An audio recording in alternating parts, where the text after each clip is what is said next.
Hello everyone, welcome. I am RxOliver, these are my friends, and we're playing Call of Cthulhu. I'm here with Max and Birdie. There's only 3 of us tonight, 1 keeper and 2 players. So this could be very interesting. We're doing another one of Birdie's own scenarios, right Birdie? This is one of yours, isn't it? The Night Shift, 1920 set in Arkham again, yeah? It is. Amazing. The best time. Love to hear it. So, Birdie will introduce the game in a moment. Max, thanks very much for joining me. It's fun to be playing on a Monday. We don't do this very often. And Birdie, thanks for running a game for us. Everybody who's watching on Twitch, thank you all for tuning in. Let's do the thing. Birdie, take it away. Hello, everybody. So today, once like Oliver said, we are back in Arkham, 1920.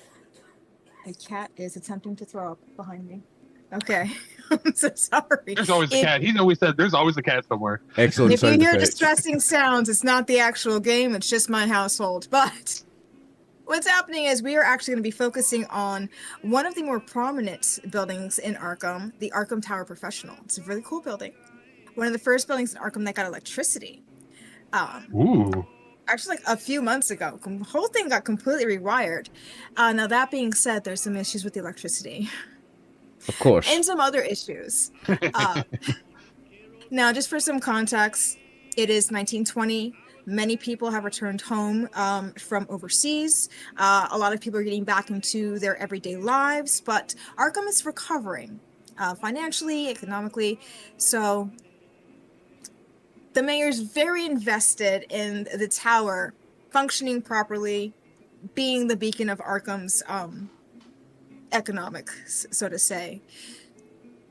So when there were complaints of things with the electricity and possible dogs in the building, it didn't go very well with the mayor. He personally asked if something could be done about that, hence why you two are here. You're both building officials. Mayor was asking as a personal, could you just please go there and try, see what's going on?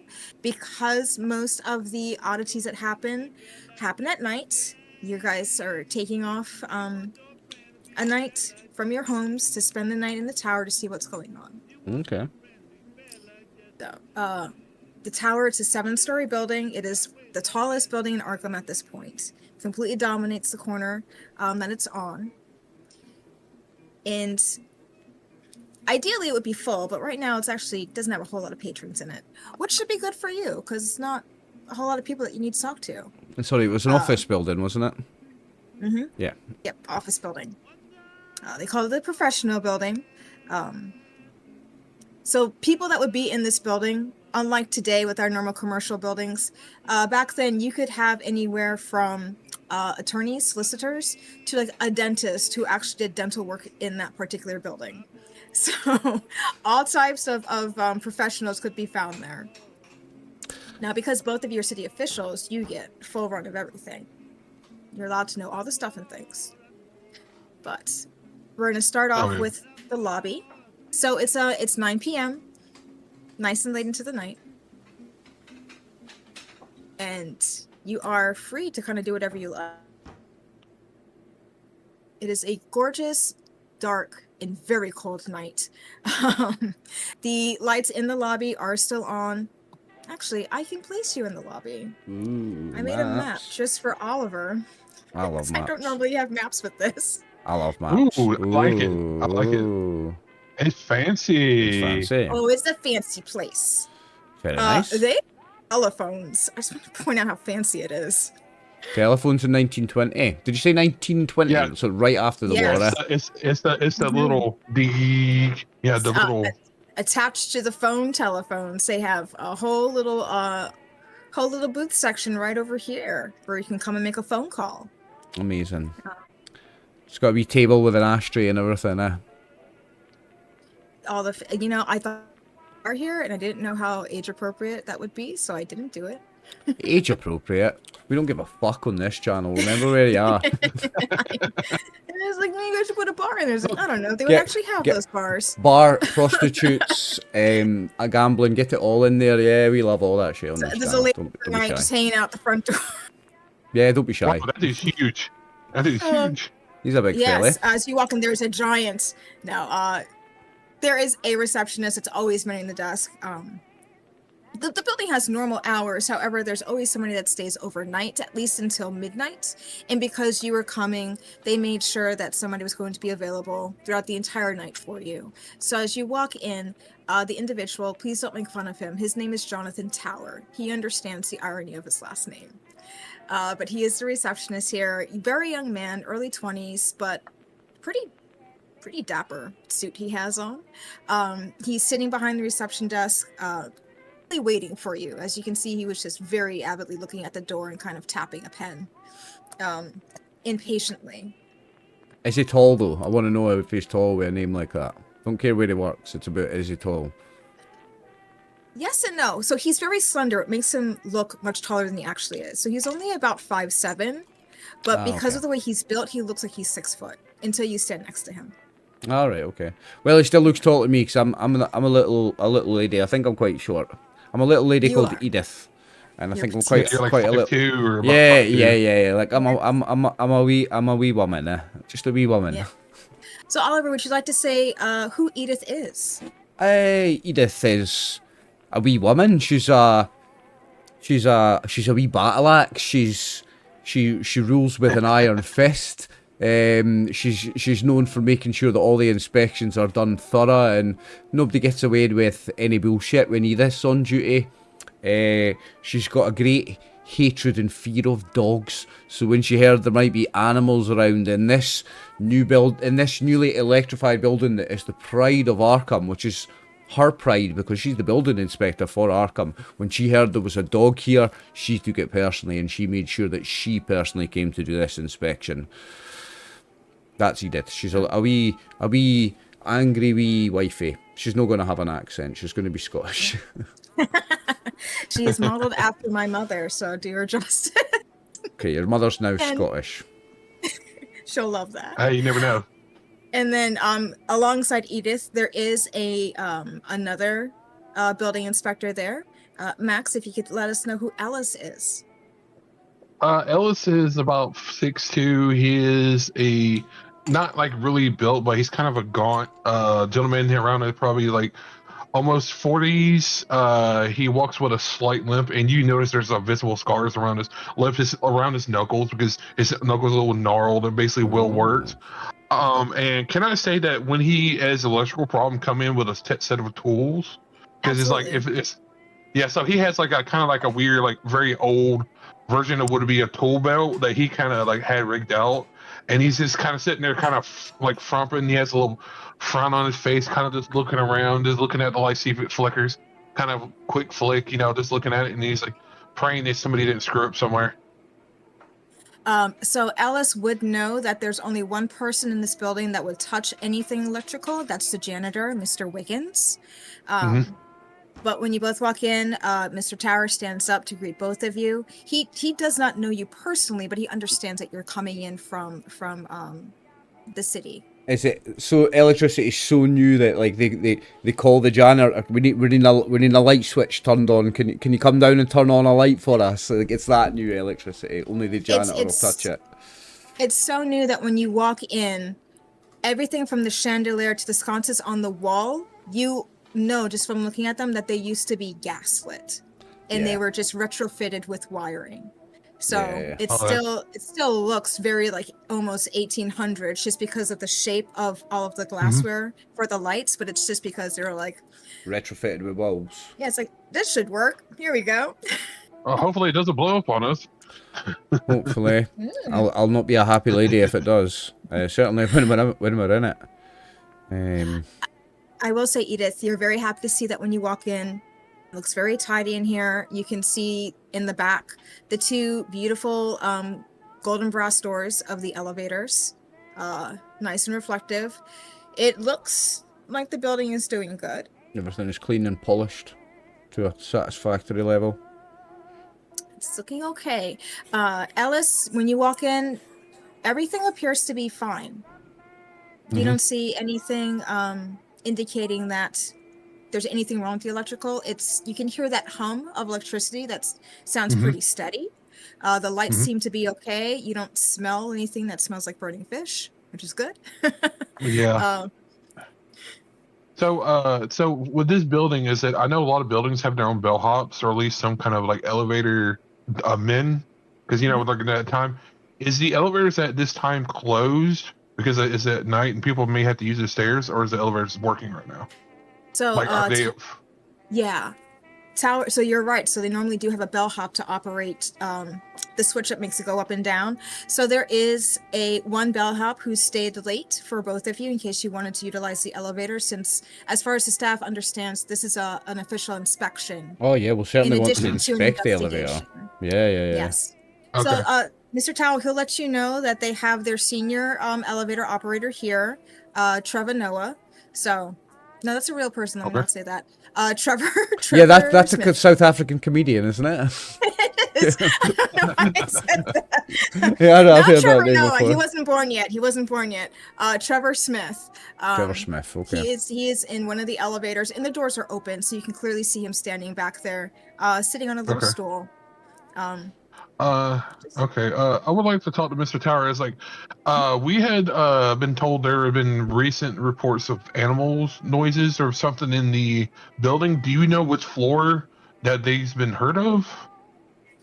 So he'll let you know. He's not entirely sure. He's never personally investigated himself, but he's received all of the complaints. So from what he can tell, the second and third floor, those tenants, there's only 4 tenants.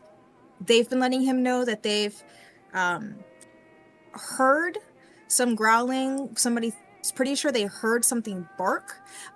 One of them, who has a dog at home, has heard like the little tippy tap of nails on the floor, which he's pretty positive is a dog.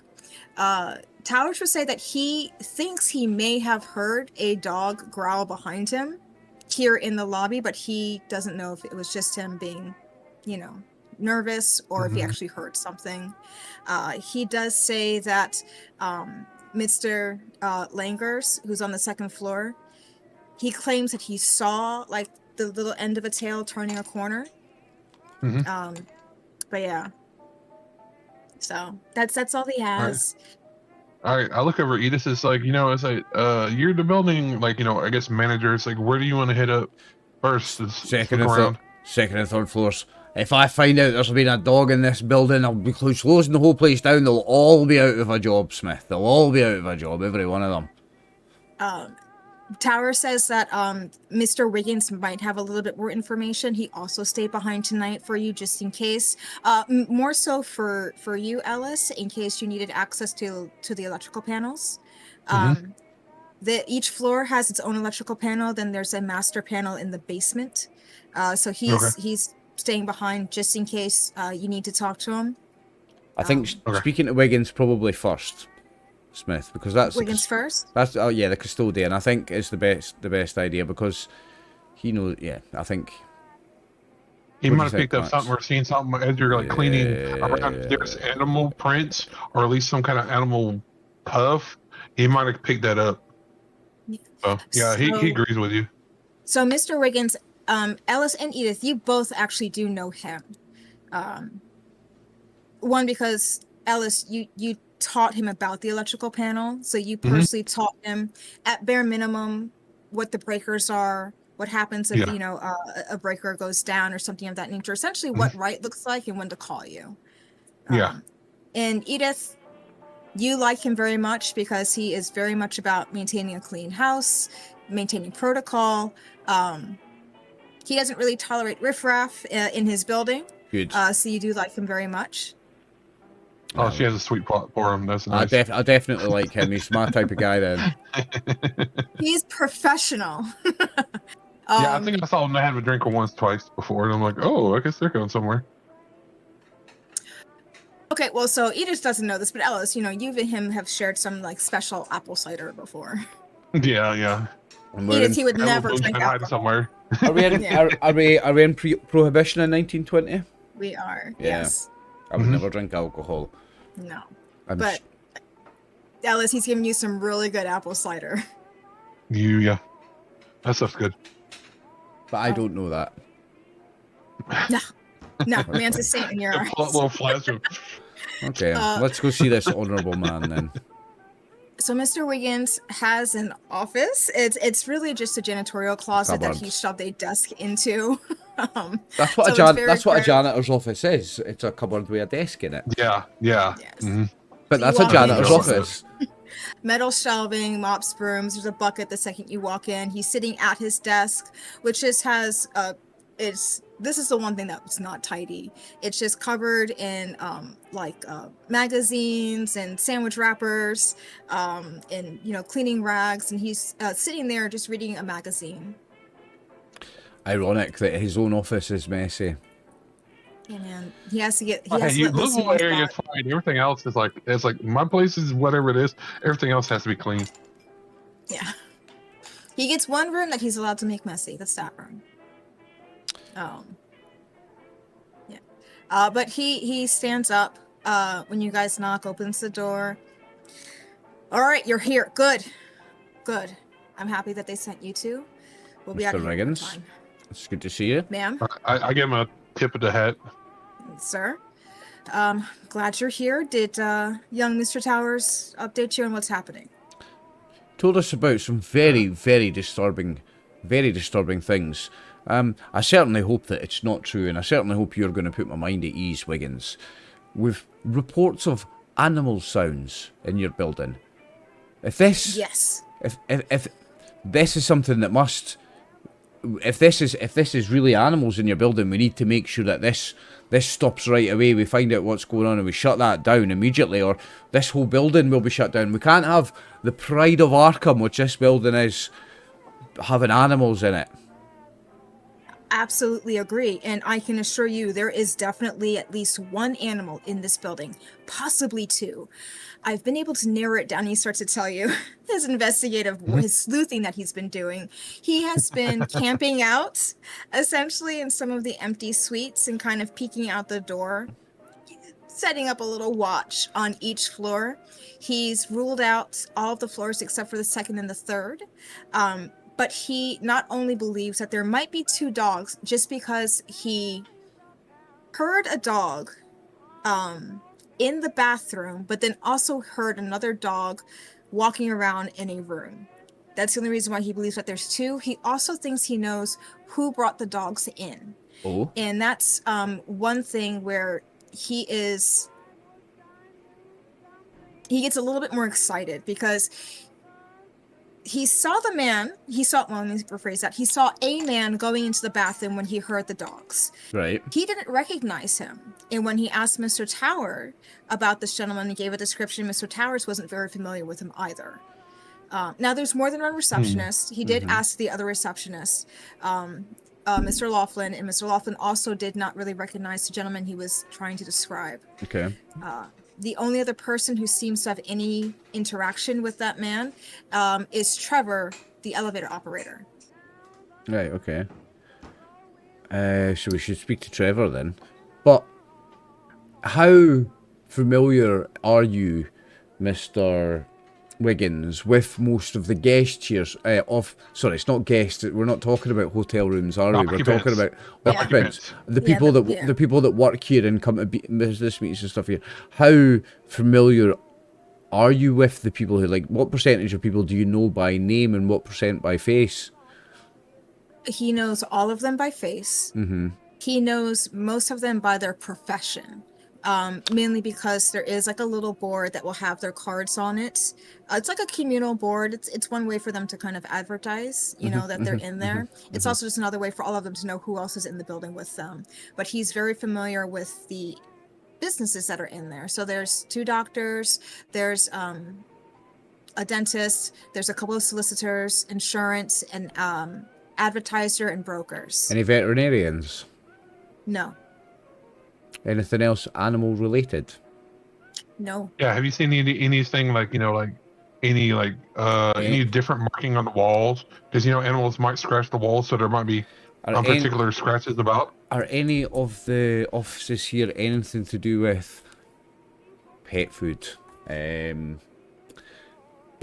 supplies for veterinarians, anything even loosely animal related? Nope. Everybody here deals with people, and the whole reason why Mr. Wiggins started to more thoroughly investigate what was happening is because there was damage to one of the corners on the 3rd floor. It seemed like something had scratched hard against it. Like in the corner, something on like in the floor. Yeah. I was like, Yeah. So it looks like something scratched and left markings, which he had to repair. He had to repair the drywall. So he's very cross about that. I'm glad it's repaired, so you're not able to show me up. I'm glad you fixed it straight away before we were even here. That is commendable, sir. I'm happy so far. Still, I'm not happy at what you've told me, that there's you feel quite confident there is animals in this building. They must be tracked down and exterminated at once.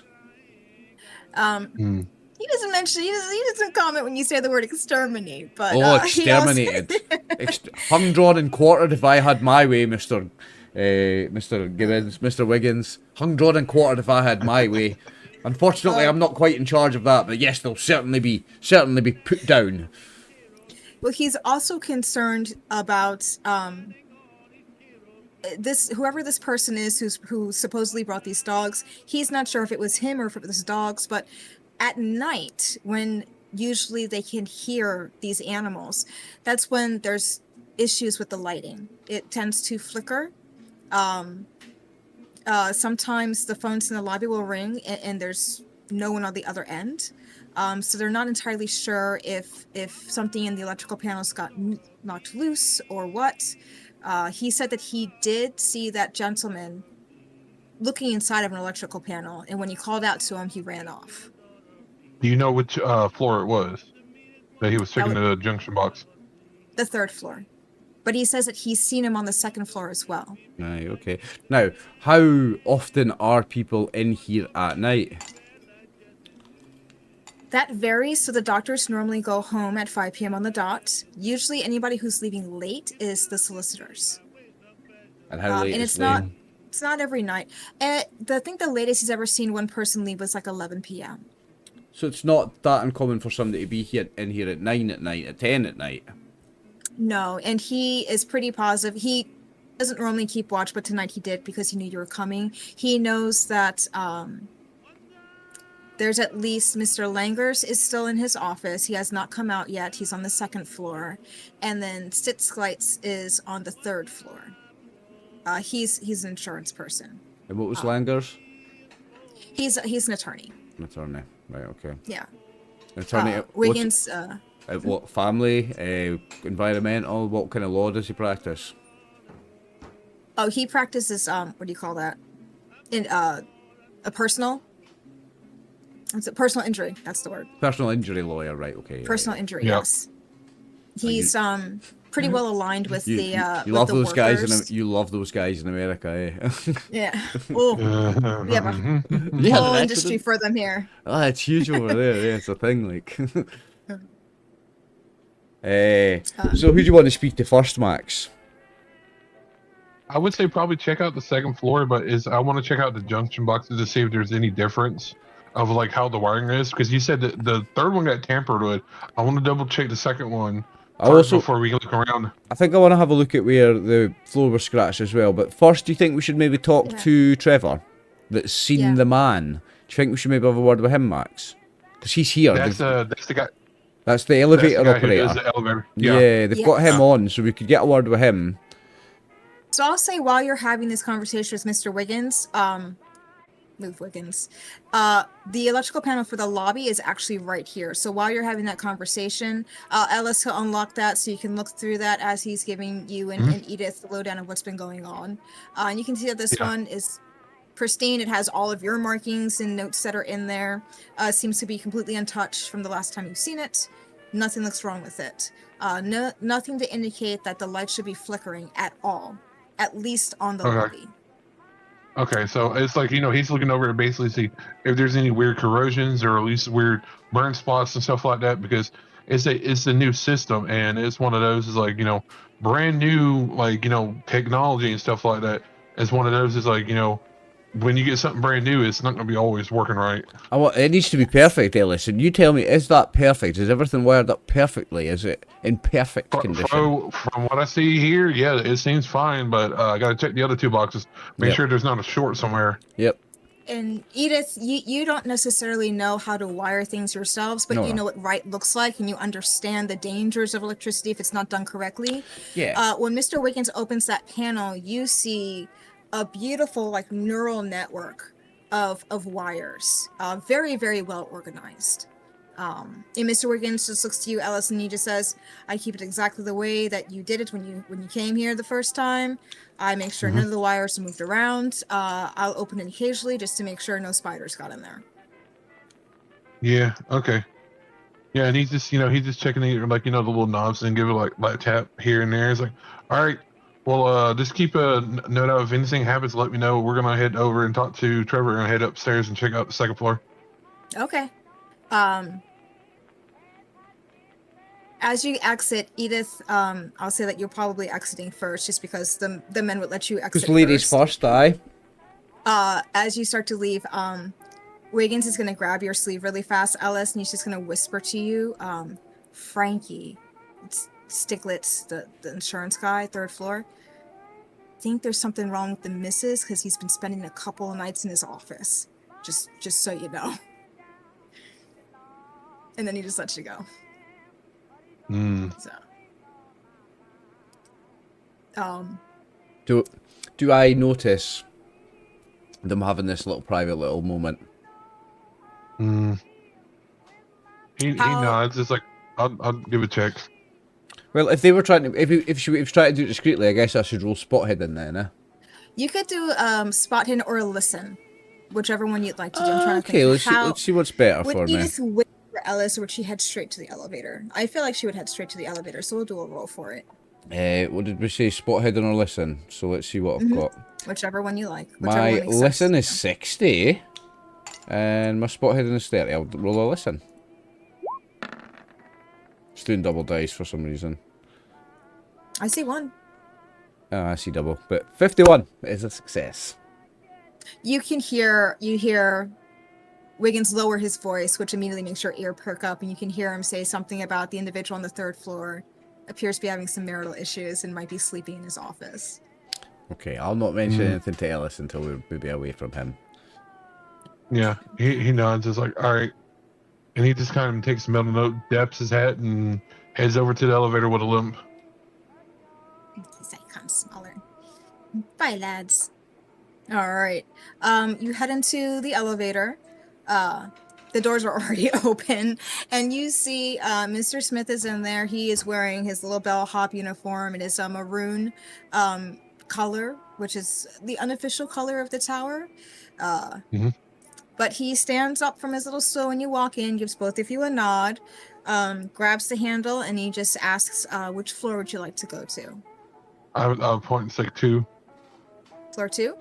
Okay. He closes the doors. Because you have to manually close the doors. No, wait, Max, wait. Because this is Trevor, isn't it? Yes. We'd like to take a tour. Take us to the top and all the way back down again, and then to 2, my friend. We want to talk to you for a little minute. So we just want to check the operation, everything is smooth, how smooth the ride is. I'm a building inspector. Yeah, my name is Edith Whiteley. It's nice to meet you. I hold out my hand for him to kiss it. We're just inspecting the building. So take us for a ride in your lovely elevator. It is beautiful, by the way, and it's very clean. I'm very impressed so far. But yeah, I want to see how smooth she rides, and we're just going to talk to you for a little bit while we take the ride. He smiles, especially when you compliment the elevator. He just simply nods, yes, ma'am, closes the doors, grabs the handle, and starts to activate the elevator. I did a stupid amount of research on how elevators originally worked, and it was horrifying. Yeah, So it's like the thing goes like this. Don't talk to me about horrifying. Oliver is scared of elevators in real life. I will take the stairs. I'm not going to mention how they used to work. Oh, no, you don't want to know, bro. I don't want to know. I hate the fuckers. I hate modern ones, so I don't want to know. Yeah. It's don't worry about that. So, everybody gets on in. It starts up. You can hear the whirring. You can feel the mechanical pull of the ropes and the pulleys as you begin to ascend.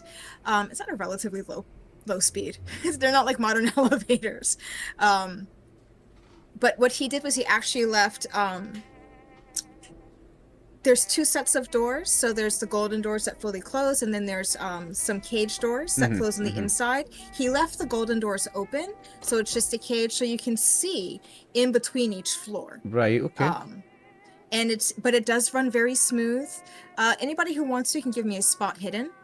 Oh, definitely. Well, I'm I will looking do to see that. if there's any dirt in between the floors. I'm like in proper building inspector, looking where they wouldn't expect me to look. I'll say one thing that you do see without even having to really roll is you do see like in chalk it marks what the next floor is going to be. Like somebody wrote in chalk as if they were trying to remind themselves when they were setting up the elevator. Which floor they were building. Yeah. Which floor the elevator had to stop at. And you can see like there's something that looks like calculations written on there. Hang on. Yes. I'm gonna put my glasses on. Push the roll. Oh, there you go. Yeah! She puts her glasses on and squints. Let me think. So floors 4 through 7 are very, very dark. You can see that there's one light on at the very end of the hall. And you can see moonlight coming in, but these floors are very, very dark. So it's hard to see a whole lot, but they do look very tidy. They look very clean. You can see the floor kind of glimmers in the moonlight. You can see the outline of the sconces on the walls. Everything is just right dress. Every floor looks exactly like the floor before it, so they're all standardized. Okay. You also you feel it at first, a vibration by your foot, and when you look over, you realize that Trevor he's like tapping his foot in a very, very rhythmic pattern.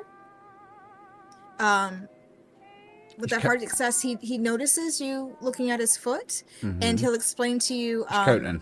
it's to maintain the timing for the floors, because it takes the elevator so long to get to each floor. So he knows where he is.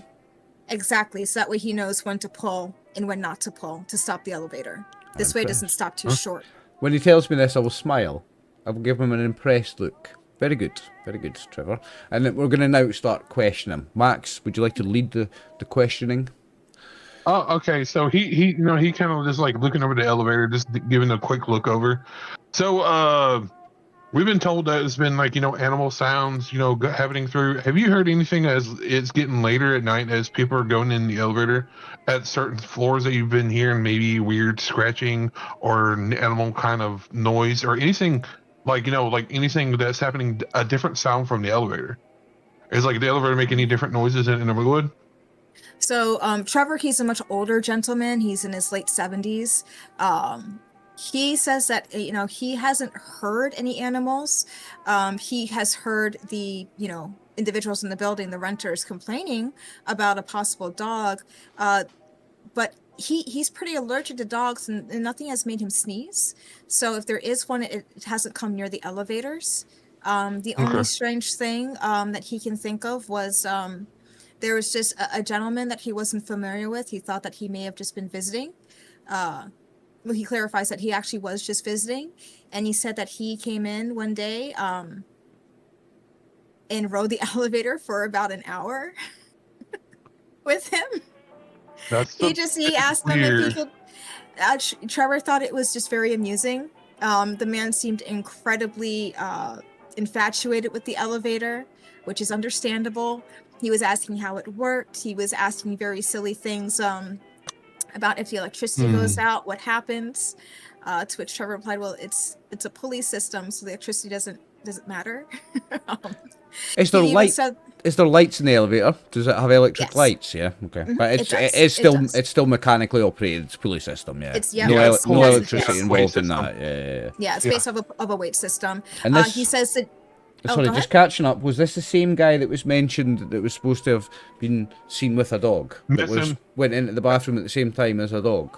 Or that was seen going into the bathroom the same night that our man Griffin or fucking Gryffindor or Wiggins had seen a dog? Wiggins. He assumes so. Mr. Wiggins has talked with Trevor as well, and Wiggins was asking about the man that he had seen. It matches the description of the man that Trevor saw. Okay. He and Wiggins had a pretty long conversation just trying to figure out who this guy was. Anybody who wants to give a psychology roll? They'll drove for I don't bullshit. think I got. No, you guys are professionals of a different sort. You're not really people. Yeah, fairly on that. How much luck have I got? I don't know if I want to spend 18 luck here. Nah. You don't have to right now. Nah. I'm not This gonna. is just reading Trevor, just getting a hard read on his body language and whatnot. He seems to be a very relaxed person. You wouldn't be surprised if he was a grandpa, with the way that he kind of stands there, very quiet, like presence. You can't get a sense if he thinks there's anything truly odd about the person he's talking about. He smiles when he talks about him, like he's amused, but you can't tell if he thinks that this individual is odd or not. And when he said visitor, did he mean a visitor to one of the businesses, like a client of a lawyer or something like that? So originally he thought it was to one of the people in the building, but when he doesn't really ask a whole lot of questions of who steps into the elevator. Of course, it's not The his man job. just kind of talked on his own unprompted, and he really was asking him more about, once again, how the elevator operates. He said at one point he took out some paper and charcoal and did a rubbing of the little safety plaque in the elevator, which, once again, Trevor thought was very amusing. I take out my notepad and make a wee note at that. The man also asked some other questions that weren't related to the elevator. He was asking about how the electricity in the building worked, to which Trevor does not know. He asked, how long Trevor had worked in the building, and then he started asking things like how long has he lived in Arkham. He's asked him, if he has a car, how many cars he sees around Arkham. He asks them how the trolley works. A lot of things about, like, how does the city operate? A lot of things Trevor couldn't answer. It seemed like the gentleman wasn't from Arkham, period. Did he have an accent? He did have an accent. Okay. Can you pin it down? He did have an accent. Is it regional? He's not sure. He just knows that the accent's not from the Northeast. And Trevor's born and raised in Northeast, so he's not familiar with other accents. Not a Boston. Yeah. So and that's the only question Trevor really asked him, was, "Oh, are you visiting?" And the man said that he was from out of town. At which point Trevor asked him which floor he did need to go to, because the elevator had been running for an hour. And he said the man said the 3rd floor, but he didn't state if he was seeing anybody specific, and Trevor didn't believe it was his business to ask. Okay. This man give you a name, Trevor? He said that his name was John Smith. Alright, aye, that's a bit nondescript, isn't it? Isn't John Smith the most common name? It is. I mean, it would be I know it in Britain in 1920 it would be, so probably in America in 1920 it would be, right? Yes. Oh yeah. But Trevor says that like you said, he didn't ask a whole lot of questions. That's not his place, but this gentleman spoke up a lot. I actually know a lot about names. I like names are fun. It's a bit of a hobby of mine. So the world's most common last name is Smith. I'll give you 5 points if you can tell me what the world's most common first name is. Adam. Muhammad. That was close. And the world's It's biblical. It's biblical. And the world's most common middle name? What? Kim. Oh, okay. I was gonna say Michael. Kim. The world's most common middle name. All those Korean people. Oh, okay. Oh, okay. It's the world's most common middle name, Kim. Do you know that Tiffany is a century-old name? Tiffany is. It's short for it's like Tinafora. Oh, It's an abbreviation of a name. Yeah. Huh. Cool. There is a person in Hamlet. Her name is Tiffany. It's not a modern name at all, which is hilarious. That being said. So was it one of the names that Shakespeare invented? I'm sure Jessica is another one. Jessica Rabbit. I'm sure Jessica was invented by Shakespeare as well, but we very much digressed. What were we talking about? John Smith. John Smith, aye. All the viewers are going to learn, John if Doe. you allow, this gets real nerdy real fast. Yeah. We're nerd. Yeah, this is glad you didn't ask me more about elevators. But no, I hate elevators. I'm not going to ask you more about elevators. You can keep that information to yourself, thank you. I have a fear of escalators, so I fully understand where you're coming from. But he simply states the man said his name was John Smith. Okay. and he can't really think of anything else. He's aside from the accent, and he did note that his clothing looked a bit odd. His clothing was odd and he had an accent, but was he a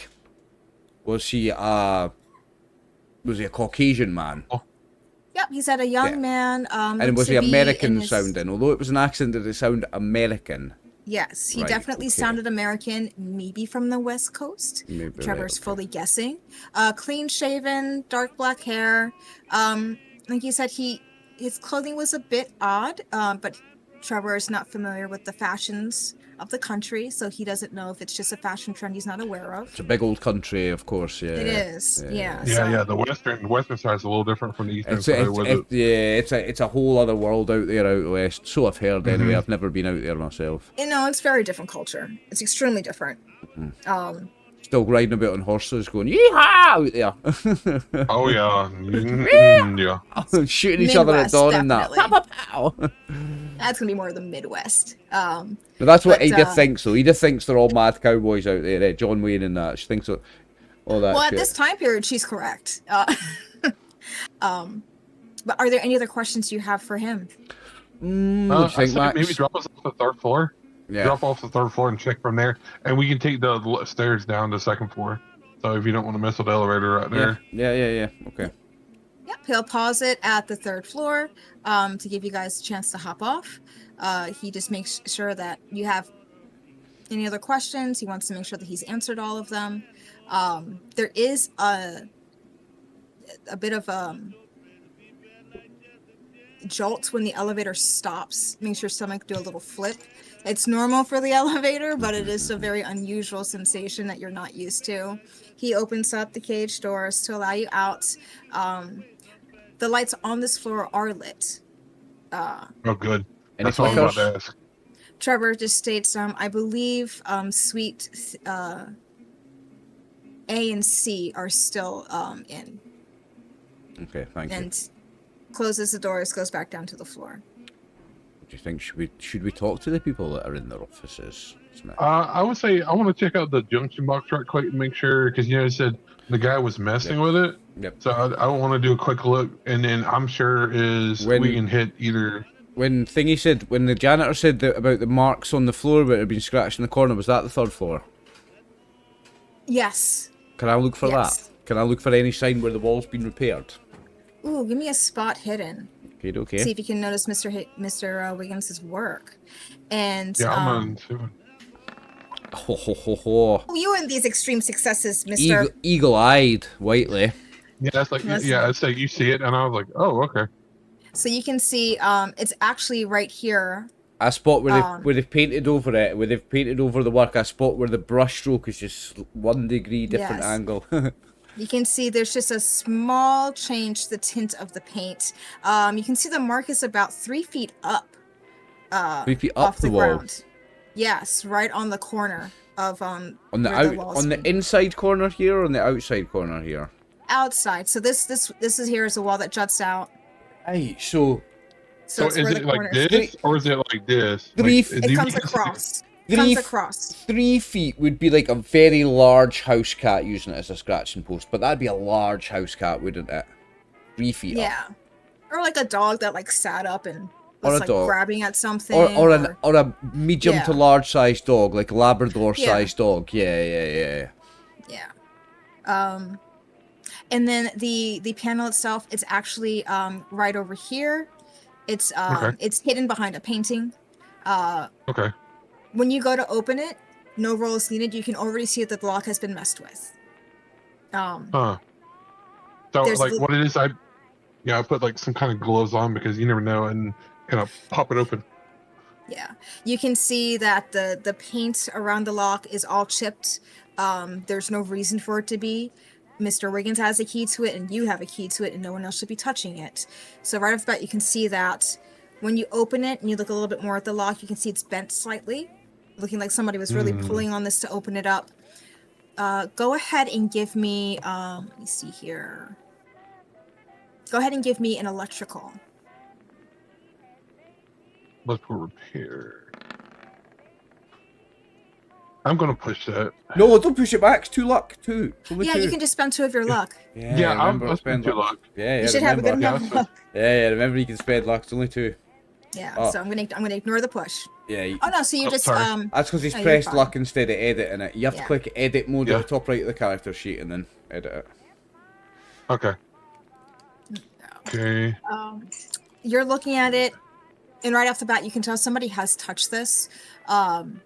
It didn't look like anybody has broken anything, but the wires are all shifted, looking like somebody has kind of like gone through the wires and turned them over or whatnot. They're not all lying flat against the wall the way that you have them.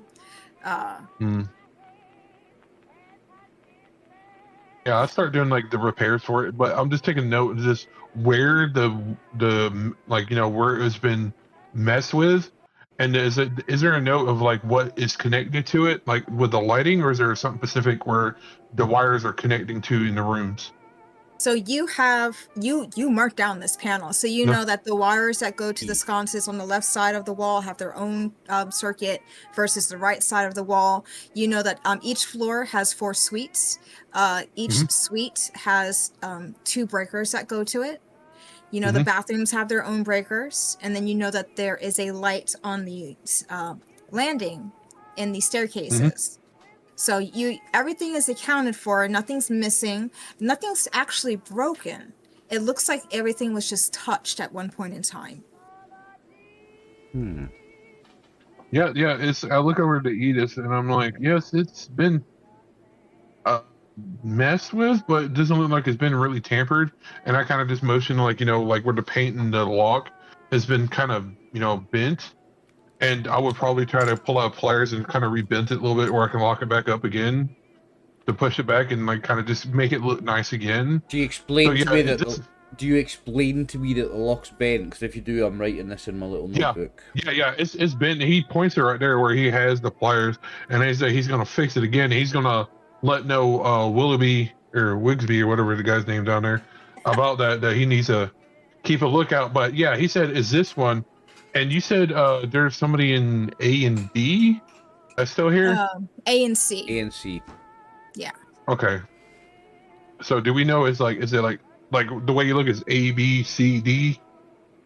Like 1, 2, 3, 4. Yeah, so so it goes that's why I put rugs in here. So white rug is A. I should have just I can, don't worry guys, we can actually write things. That's fine.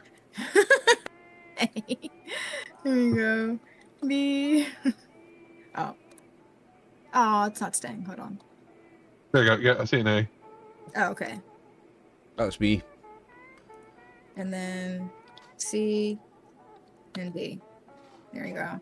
I made them the smallest things. Yours are much tidier than mine. I'll delete mine. Mine, I made them the smallest letters that they could possibly be, but yeah, there I see you them. go. I see them. So All A right. and C are currently occupied. Yeah, Yes. I say we motion to check out A because it's right there. Because Hang on, if they're occupied, should we have a look at the ones that are unoccupied just now? Did we get a key from your man, Wiggins? Yes, you have a key. Let's have a look in B. yeah, okay, so yeah, we'll check out B real quick. Yep. But as we're going past A, I want to give a quick look or hear, see if there's anybody in A. Yeah, you actually see light coming from underneath the door. All If you put up an ear, go ahead and give me a listen roll if you're going to put an ear up to the door. Yeah, just kind of get a quick listen to see if I hear anybody in there. Let's see, listen. Man, I don't hear anything. Aw, come on, Mr. Man. All right. Nah, fine. Yeah, you hear shuffling around, but you don't hear any voices. You don't hear anything distinct conversation-wise. That's it, though. But Okay, you do have a key, and you can see that for A, there actually is a little plaque on it that reads Stiglitz and Son Insurance. Let's have a look in B. Let's have a wee nosy in B. A quiet little peek, Yeah. I think. Yeah, so I pull out the keys and kind of pop the lock because he's probably like a master key. So he puts the master key, unlocks it, and opens it in, and takes a look inside, see if it feels for the light switch and flick it on. No, yep, the lights come on nice and easy. It looks like it's running fine. There's a slight flicker, but that's normal. That's okay. You look around. This room is relatively empty. Has not been rented out yet, so it's just bare walls. Doesn't look like it's been messed around at all. Doesn't look like there's any animal fur anywhere that you can see. You can give me a spot hidden for a closer look. Okay, I'll try out, and I look at Edith to say, like, if I'm she's having, kind of I'm noticing. having a close look as well, absolutely, mate, and sniffing and everything. Oh, there you go. Oh, that's a success for you. So as you're looking around the room looks okay. It looks nice and tidy. It looks nice and clean, from what you can see. Not seeing anything unusual. You do note that the blinds on the windows look like they've been messed with. They're at that weird tilt, you know, when you don't get the strangest right and only one side. Yeah. Sit like that instead of like that. Yeah, and you think that's a bit frustrating. That's an easy detail that should not have been missed when this room was reset. Yeah, but I that's, mentioned that's it. Yeah, I mentioned to Edith of the windows, like, yeah, it's like most of the windows, like most of the rooms that you have in here are like cleaned out and make sure uniformly looked. I'll have a look there at that window where the blind's cocked like that, and I'll have a look and see if maybe the window's been cracked, or if there's any sign that the window's been opened recently, or... You see fingerprints on the window, one set, like somebody put a hand up. And then you can see another little grease as if somebody put their forehead, like they were looking and leaning against the window looking out. And not like ice cream or chocolate or motor oil, just like natural skin fingerprints. Just natural skin oil. Skin oil, yeah. Okay. Now I'm no like biologist, but are they? I'm no physician, but are they like adult sized or child sized? No, definitely adult. They are bigger. You can easily put your hand up. Is it and just see. one hand or the two? Left and right? It's just the one. Left the or size right? looks to be more close to like Ellis's hand. Left or right? So definitely an adult man. Yeah, so it's that he said that there was a guy that come through, but the door was locked, right? We had to come through a locked door. You did unlock that door, yes. Is the window locked? Yep. It's just the fingerprints you see on there, aside from the blinds being, you know, cattywampus, the window itself looks to be fine. You can unlock it easily. It slides open and close easily. You relock it, no problem. No, before unlocking it. But before letting any cold into the room, I'm going to breathe up the window to do like a condensation breathe to see if it shows up anything else. You breathe up the window, and you can see on the second pane, it looks like somebody did write something there, but it's very, very odd. At first you see just dots and you're thinking like, oh, they're fingertips, but the dots are very specific. And because it's nighttime and you're looking out and light pollution isn't a horrible thing yet, you can see that each dot is actually highlighting a star. Now you can go ahead and give me an intelligence roll. Oh. Well, I'm a genius, by the way. That was a great idea. She's a smart cookie. She is. No, I'm a smart cookie. Well, not a whole lot of players get the window thing. Oh, bang on. Wow, right on 75. At first you think somebody just kind of like tapped their fingers or something, but now you're realizing, no, these are all correlating to stars. Now, you don't have the constellations memorized, but you do understand that it's some type of celestial pattern. Is it a constellation? That's kind of been marked out on this window. Wow. Ellis, do you know anything about the stars, my good man? I know it's a strange question. Do you know anything about the stars, astronomy? Sorry, not astrology. Not astronomy. really. His mega forte is the. I don't think astrology existed yet. I think it's a modern invention. It was called something else. Yeah. There are some esoteric things that were going on with different names. Interesting. Someone's been looking at the stars and marking out one of the constellations as they've been looking out the window. It's just strange to see grubby fingerprints on a window in such a clean, where the rest of the building is so clean. It's very, very strange. Writes notes. Window not cleaned correctly. Doesn't Well, doesn't write anything that's about the significance of the star constellation or anything like that. Oliver realizes that's significant. She doesn't. She's not got a Well, clue. she easily takes a mental note. Yeah, she takes a mental note, but it doesn't really click that it's anything significant to her. Like it has with me. Or it has that it should be something significant with me. So it's like, since that's the only thing that we can see here, do you want to check out D, then knock on the other two doors to see who's there? Yeah. And see what we can get. Okay. So, he heads out and, fixes the blinds, like that thing. It heads back out, and locks the door, and heads over to D, and he goes, unlocks it and goes. Yep, you unlock D. This room's completely empty. One nice thing about the tower is that sometimes it comes partially furnished, which is why there was a rug in the room that you walked in. It's one of the perks. Get a little extra fancy touch there. This one's completely empty, kind of indicating that it was never rented out. Yeah. Which hopefully that will change. I will say you don't have to. Actually, no. Go ahead and give me an intelligence roll, both of you. Okay. I will sometimes use intelligence as a form of perception. Okay. But you're noticing that the music is dying down, and you get the sense that they're probably turning off the central PA system for the night. At this point in time, it's now about 10 o'clock at night. Okay, so is that just like the central PA playing like radio, like music? Mm-hmm. It's hooked up to a gramophone. So amazing. It's just a gramophone so playing that records, plays. yeah, playing old 1920s jazz records. Amazing. Yeah. Amazing. So it sounds like that's been turned off for the night, which allows you to hear Edith hates jazz. a little bit all that popular music. Yeah. Terrible. Oh, yeah. Down. Terrible. Give me Donald, where's your trousers any day? That's real music. Real folk music. But you can hear now how quiet the floor is. And it's now much easier for you to hear every once in a while a thump come from room A, because you share a wall with it. Hmm. You don't hear anything else, but you do get the sense of how easily one could hear tippy tappies, a small little bark or something. How easily it would carry, yeah.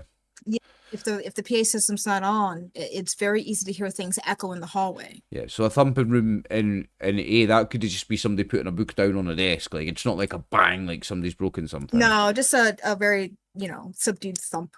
Yeah, okay. But you don't notice anything else in D. This room actually does not have blinds at all. So okay, it's just bare. No marks in the window here. No. Okay. This room looks completely untouched. Okay. Before we do anything else, I'm just going to sit quiet and still for a minute and just kind of listen as it gets quieter and quieter and see if I hear any more noises from anywhere else on the floor or anywhere else kind of around me. Yeah, as you're listening, kind of just zenning out, you hear that hum of electricity, and at one point, you do jump a little bit as a phone goes off in the room next to you. Before it's answered, and now you do hear as somebody's now having a conversation in Suite A. Yeah. God awful noise those newfangled telephone machines make. What a horrible They're jarring loud. sound. Yes. They're very loud. Okay. Oh god, yes. They're fun to put in. I'll tell. So as we leave Suite D, before we consider knocking on one of these doors, I'll point out to you here what I saw on the wall and how high up it was, and that if it is a dog, it's not a small dog. It's not a Jack Russell. It's more like a Labrador or a Collie or something decent size. And she shivers when she says Collie. She fucking hates Border Collie's the worst. Horrible bastards. So he looks at you. This is your choice. You want to hit A or C? At least we know someone's in A. Yeah, I mean, they sound busy. Let's go try C first. All right. I'll walk over to the door and give it a little quick knock. You give a knock. I will note. You're going to notice that there's no little placard on C like there was on A. Now, the people that rent out the rooms in this building, they are responsible for getting their own plaque. The building does not provide that. But you give a little knock, no answer. And the light's on. The light is not on in this room. You don't see any light coming from underneath the door. So all right, I open it and unlock it and open it slowly. You open it, the room is dark. And when you turn it on, oh, Edith, you're not going to like this. When you walk in, so room B and room D didn't really have much of a smell to it, aside from the smell of cleaner, a little bit of dust. When you walk in, this one smells like there's a person that's been in there. You can smell like stale food. You can smell like body odor. And you look around and there's no furniture in here. You have the ornamental rug that's in the center, and then in the corner, the far corner, it's just like a little trash pile that's there. You can see underneath the window, there's a couple of articles of clothing strewn on the ground. Clearly somebody's thrown things into this particular room. And then as you walk further in, I remembered you guys cannot open up handouts, so I'm just going to port this directly into... We can open up handouts. Oh, okay, because I know there was an issue last time. Some people couldn't open up their handouts. But I've placed a little picture here for you. I'll place it centered. You can see one of the walls has been written over completely with charcoal. I kind of scratch my head and look at Edith. It's like, do you have any idea what any of this gobbledygook means? That one is a star sign. So's that one. Anybody who wants can give me spot hidden. They can give me a listen. They can give me any role that they think would be appropriate for right now. So that's Taurus. I think that's Virgo. That's Aries. Why do I know that? Why do I know really these? Keep going. Probably enough Cthulhu. You probably picked up some of this stuff. You're doing pretty good. How do I fucking know those? I even know what Scorpio. I know what Scorpio is because it's mine. It's an M with a little arrow. Actually, it's like this one, but with an arrow coming off the end of it. So I know that some of those are star signs already. Well, Oliver knows that. Edith doesn't. What are we rolling? Spot hidden. Whichever you think would be appropriate for this room. Intelligence. You can do that as well. So with the spot hidden, just gonna shrink the picture a little bit. So it went all silent as well. It's eerie. 54/75. That's a success on me for intelligence. It won't let me shrink this picture. That's fine. It doesn't have to shrink. It's fine. Okay. Sorry, everybody. I'm shifting it around. Fine. So for the intelligence, I'm going to say that you do kind of recognize, you would recognize some of these signs probably from like magazines, pop magazines, things of that nature. But right off the bat, you can see you can see that there is some type of mathematical equation on the board. You're not terribly sure what it means. You can see that there are images here that you've seen, like when you were in college and you were studying Renaissance and things of that nature. Some of these things are a bit akin. They're a bit Leonardo-esque, like Da Vinci-esque, yeah. You remember like when he would chart the stars, he had things that looked a little bit like this, but it still looks very alien to you. That's like the only thing that you could reference in your mind. You also do notice Star of David. And other stars, pentagrams. You notice that there are some symbols on here that you have absolutely no idea what culture that they would come from. Like the squid-looking thing. That's... Oh, yeah. Oh, I noticed that, Max. You fucking better believe I noticed that. That was the first thing I saw. But you also do notice, like, as you're now looking around and whatnot, you can see like the bits of trash in there. You can see like sandwich wrappers. Right. You can see newspaper articles that have been kind of crumpled up and put in the corner. You can also see how some have been laid out, and you already know what that looks like. It looks like when the homeless use a newspaper as a blanket. The clothing that's on the ground appears to be mismatched. It's not, one suit that's on there. Like it looks like a pair of jeans. It looks like a white button-down shirt. You can see a pair of shoes. And it's just like tossed down on there. You're not seeing a briefcase. You don't see a wallet sticking out of anything. You don't see anything that would show an identity of any type. You also see tucked underneath like the pants, there is a book that was laying on the ground. Why are you always the one that finds the books, Oliver? I just realized that. Because I'm the fucking idiot that loves to go mental in this game.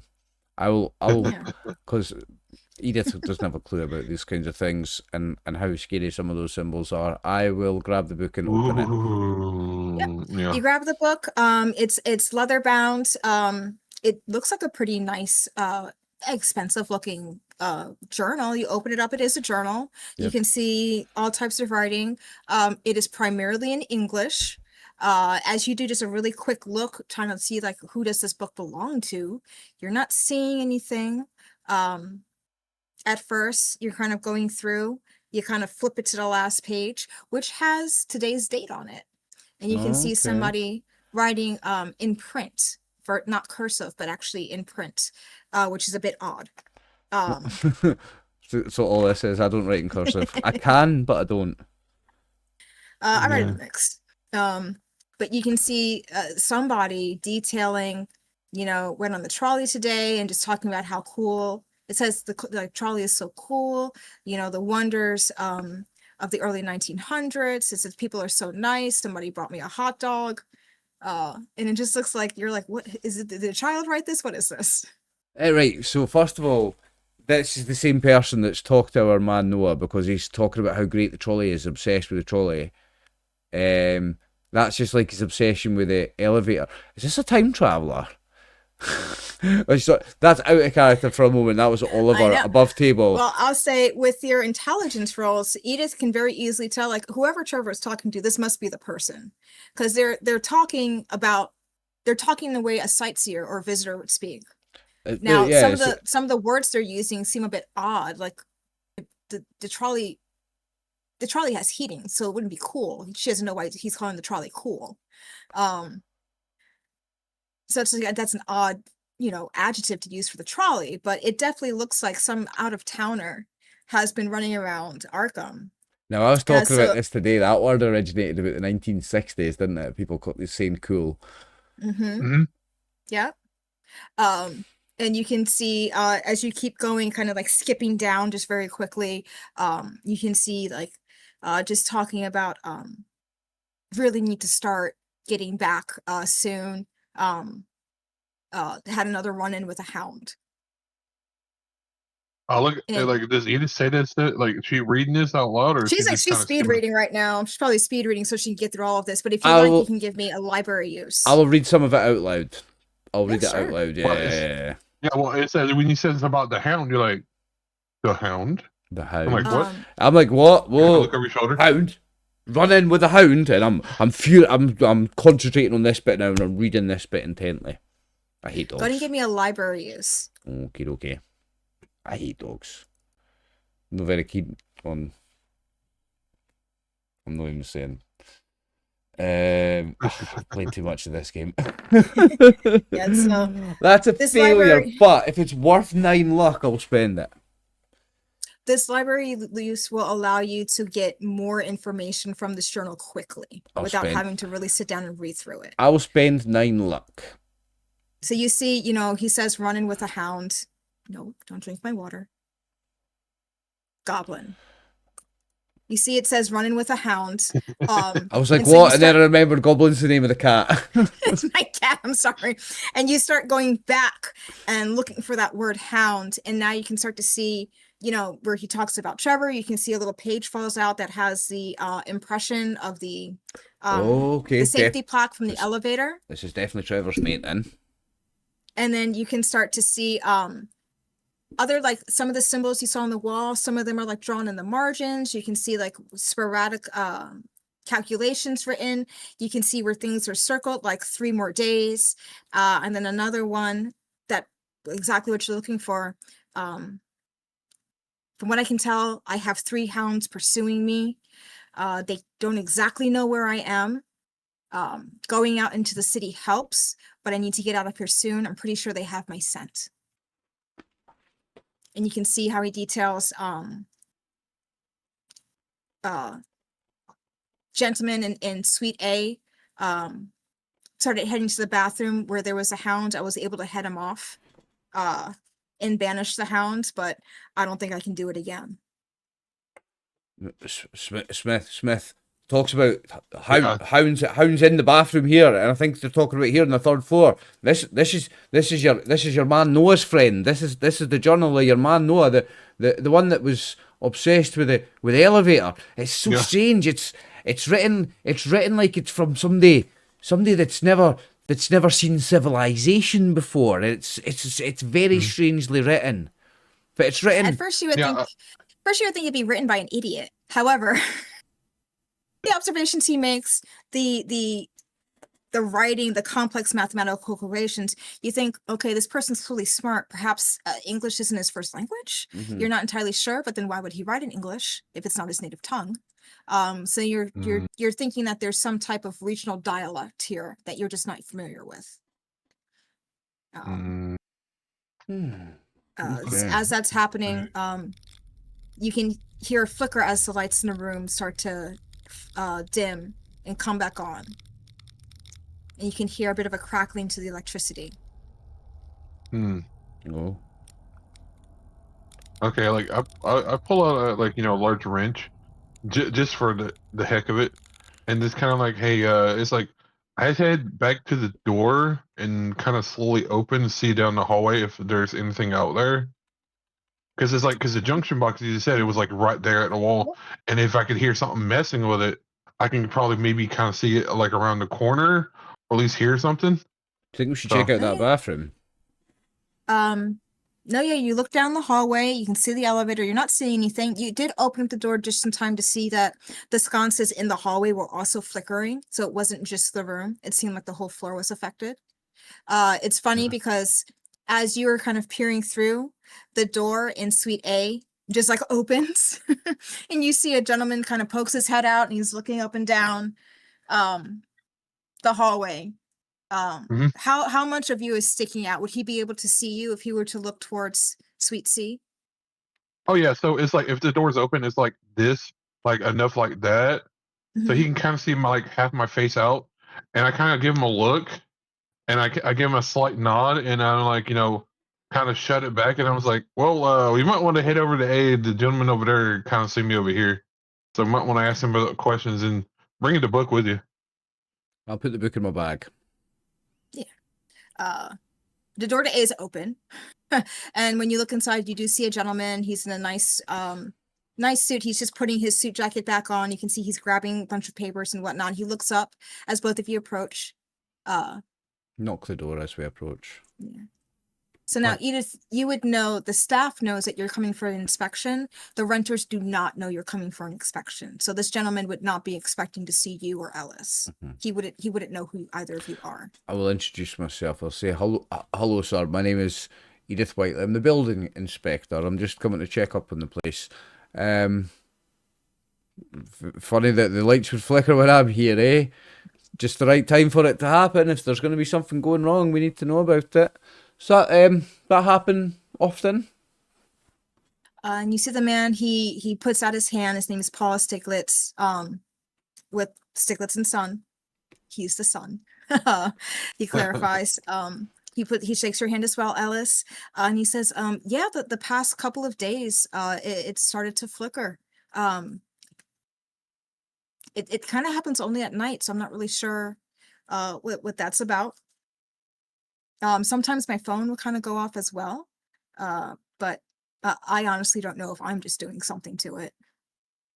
It's all new technology. It's going to have teething problems, and that's why we're here, to make sure that this big prestigious building doesn't apparently have them. We know we're going to have them, but we need to smooth those over and make sure that people don't see them, so that we can be seen to be seen. We're the pride of the city, this building. We want to keep it that way. So appreciate you telling us about that. What about strange noises at night? And he's like, "Oh, you're talking about the dog?" Yeah. Yeah. So yes, the dog. Here's the thing: is I'm pretty positive I did see a dog. And he points back over to the corner, the opposite corner. I could have sworn I saw a tail wrapping around that corner. And I went over there to look, and when I went around, I didn't see anything, so I figured maybe it walked into the bathroom. The bathroom has push doors.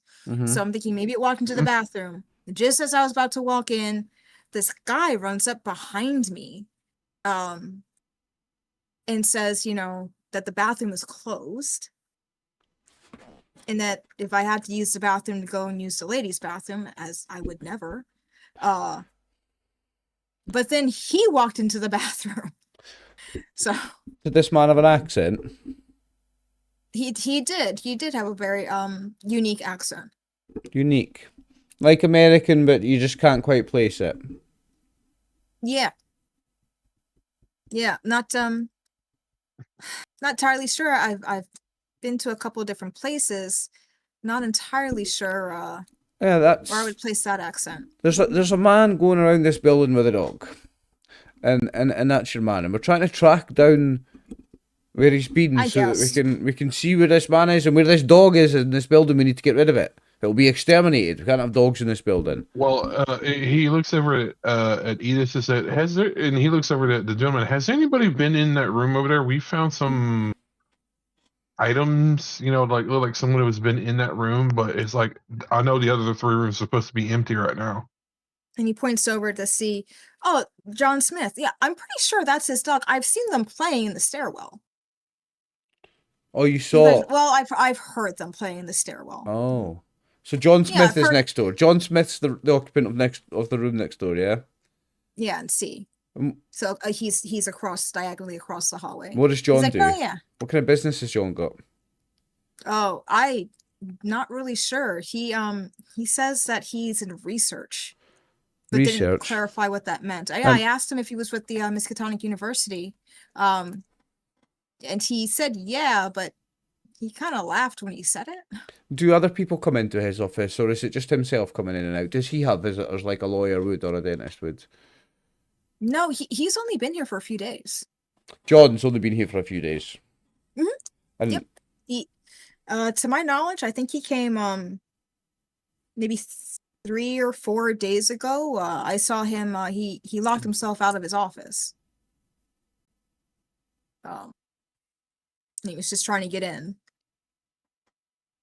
So just to be clear, John is not the same person as the person with the accent, eh?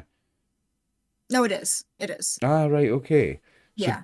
So John's arrived here a few days ago. John's got a strange accent. You don't know what kind of business John is in. No, you do. He's a researcher at Miskatonic University. That's what he said. Yeah. And he laughed when you said that. And you heard him playing with his dog in the stairwell. And you see the dog's tail, but then the dog goes near there where you went to look for it. Yeah, he has heard them running up and down the stairwell like they were playing chase with each other. Often? He only heard it the one time. He, it's not his business, but he did make a comment to John that, pets aren't allowed in the building. So he has a dog. He should leave his dog at home. He said that John seemed a little bit surprised that somebody had noticed a dog was around, which Paul kind of shrugs and he's just like, the thing is pretty loud. I don't know why he thought he was being secretive with this dog, but he looked like he wasn't expecting to get caught, I guess. I'm not terribly sure. He's an odd fellow. From what I can gather, though, no one's seen the dog. We've only seen a tail and heard a dog. Yeah, he's been pretty successful keeping it just out of, public eye. So let me get this straight, right? The one we went in that was empty was D. D was completely empty. That was the one with the shit. What was the one with the stuff on the wall? That was C. C, and that's John's office. That's John claims that's his office, yes. Right, so the one with the pile of clothes on the floor and his... So I've got John's journal, right, okay. Mm-hmm. I would like to spend some time to fully read everything in this journal. How long would it take me to read the full journal? There's a lot that's in this journal. It seems like it's like 2/3 of the way full. However, that library use that you had, you spent your luck on it, so I'll honor that sacrifice. And I'll say that you have a couple more things to look at. And as you're going through, now you can see at the beginning, there were 2 pages that were stuck together. Mm-hmm. And when you peel them apart, you can now see property of Brian Karch, assistant professor, Miskatonic University. Hang on. Brian Karch, Mm-hmm. Miskatonic University. Well, And hey, another- and the gentleman has a phone here, right? Yes, he has one phone that is up against the wall. Yeah, so I look over to Edith. Do you think you maybe give if you're looking at one, do you think I don't know if you said that out, but do you think Edith maybe want to call over to the university and see if they know about this guy? Yeah, absolutely. I mean, I know people at the university. I did a building inspection recently when they had the new laboratory built. They had the new lab built in the science wing, and I've done the building inspection there. So I know a few people over at the university. I could make a call. I will say, just from your general intelligence score, and because of your job, you know that the Miskatonic has loads of assistant professors that come in, come out. You know, they come from other colleges. You know, it's an Ivy League school. But it's weird that an assistant would get an office so far off campus. Yeah. You're in a you're across the river. The Miskatonic is south across the river. You're quite far. If he was doing any research, he would be doing it at the university or on site of wherever, you know, he was researching. If any researcher, from what I know about researchers, is they are in amongst their research. If he's doing his research here, he's researching this building, and that correlates with what we've seen in the journal with the rubbing of it was like the safety instructions or The something. safety plate, yeah. The safety very plaque. mundane. That man is studying this building, it appears. And I'll say, when you're going through the journal, you're finding more things that were added in. Very odd things like the schedule for the trolley, the schedule for the ferry, even something like very innocuous, like a coupon to the general store. It's expired. And looking at that kind of catches your eye for a bit as you're looking through the book, because you're looking at the dates and it's like, okay, November 2nd, November 10th. You start going back and you're like, well, let me get back to last year. And you're trying to see a full date. Because the dates themselves are kind of weird. They kind of jump around a little bit. They're not fully chronological, which is very strange. And you look at one, and now you're thinking like, are these even dates? Is this just some type of weird code? Because this one says, you know, March 22nd, 2004, and like that can't be a date. That's weird. What are these? 2004 dates? There's no date that starts with a 2. Dates start with a 1. Yeah, so you're kind of like, are these not even dates? Because it says March. So is this something else? You're not entirely sure. Is maybe this an extrapolation of something towards the future? Because 2004 would be a date in the future, like 80 years from now. It would be a date. So maybe this is extrapolation. And you're not sure a prediction. Yeah, because it seems like some of these dates really do jump around a bit, and it's very, very strange. You're seeing it go like April 1st, 1776, and then you see, you know, a couple of pages later, it says December 2nd. And the same writing. 2052. Same handwriting. Same handwriting. It seems to be even the same ink was used. The same color ink appears to be pretty consistent amongst all these pages. What'd you make of that, Max? Out of character, time shifter. Like, you know, like 100%. Above the table, 100% it's a time traveler. 100% it's a Hound of Tendelos. It's like above the table. But it's a weird thing that well, this is the other thing. While we're still above the table, if somebody's studying this building, it makes me feel like there's something ancient on the location. It's the location, maybe. I will say go ahead and have Edith do another library use. And this is to see if you can find a particular piece of information quickly. Okay, okay. Oh, do we know how old the building is? It's like because it's been Good guessed. question. Is it? Good Is it? question. Hard success. Ooh. So you're now like really thumbing through, maybe you can see the name of a professor that you might recognize, or maybe the guy wrote about his hometown, something to kind of explain why this is so disjointed, why it's so strange. And you're kind of getting back towards the end of where he's been writing, and you can see a bit of color catches your eye as one page has like a bright blue splotch on it. It's a very vibrant blue, no ink that you've seen before, no paint you've seen before, that's stained this page. And you can see the writing here looks very rushed. It's a little bit hard to make out, but you can see where it simply just says Hound of Tindaloo. And you're looking at that, and it just says, when the hound is about to manifest, it materializes first as smoke pouring from a corner.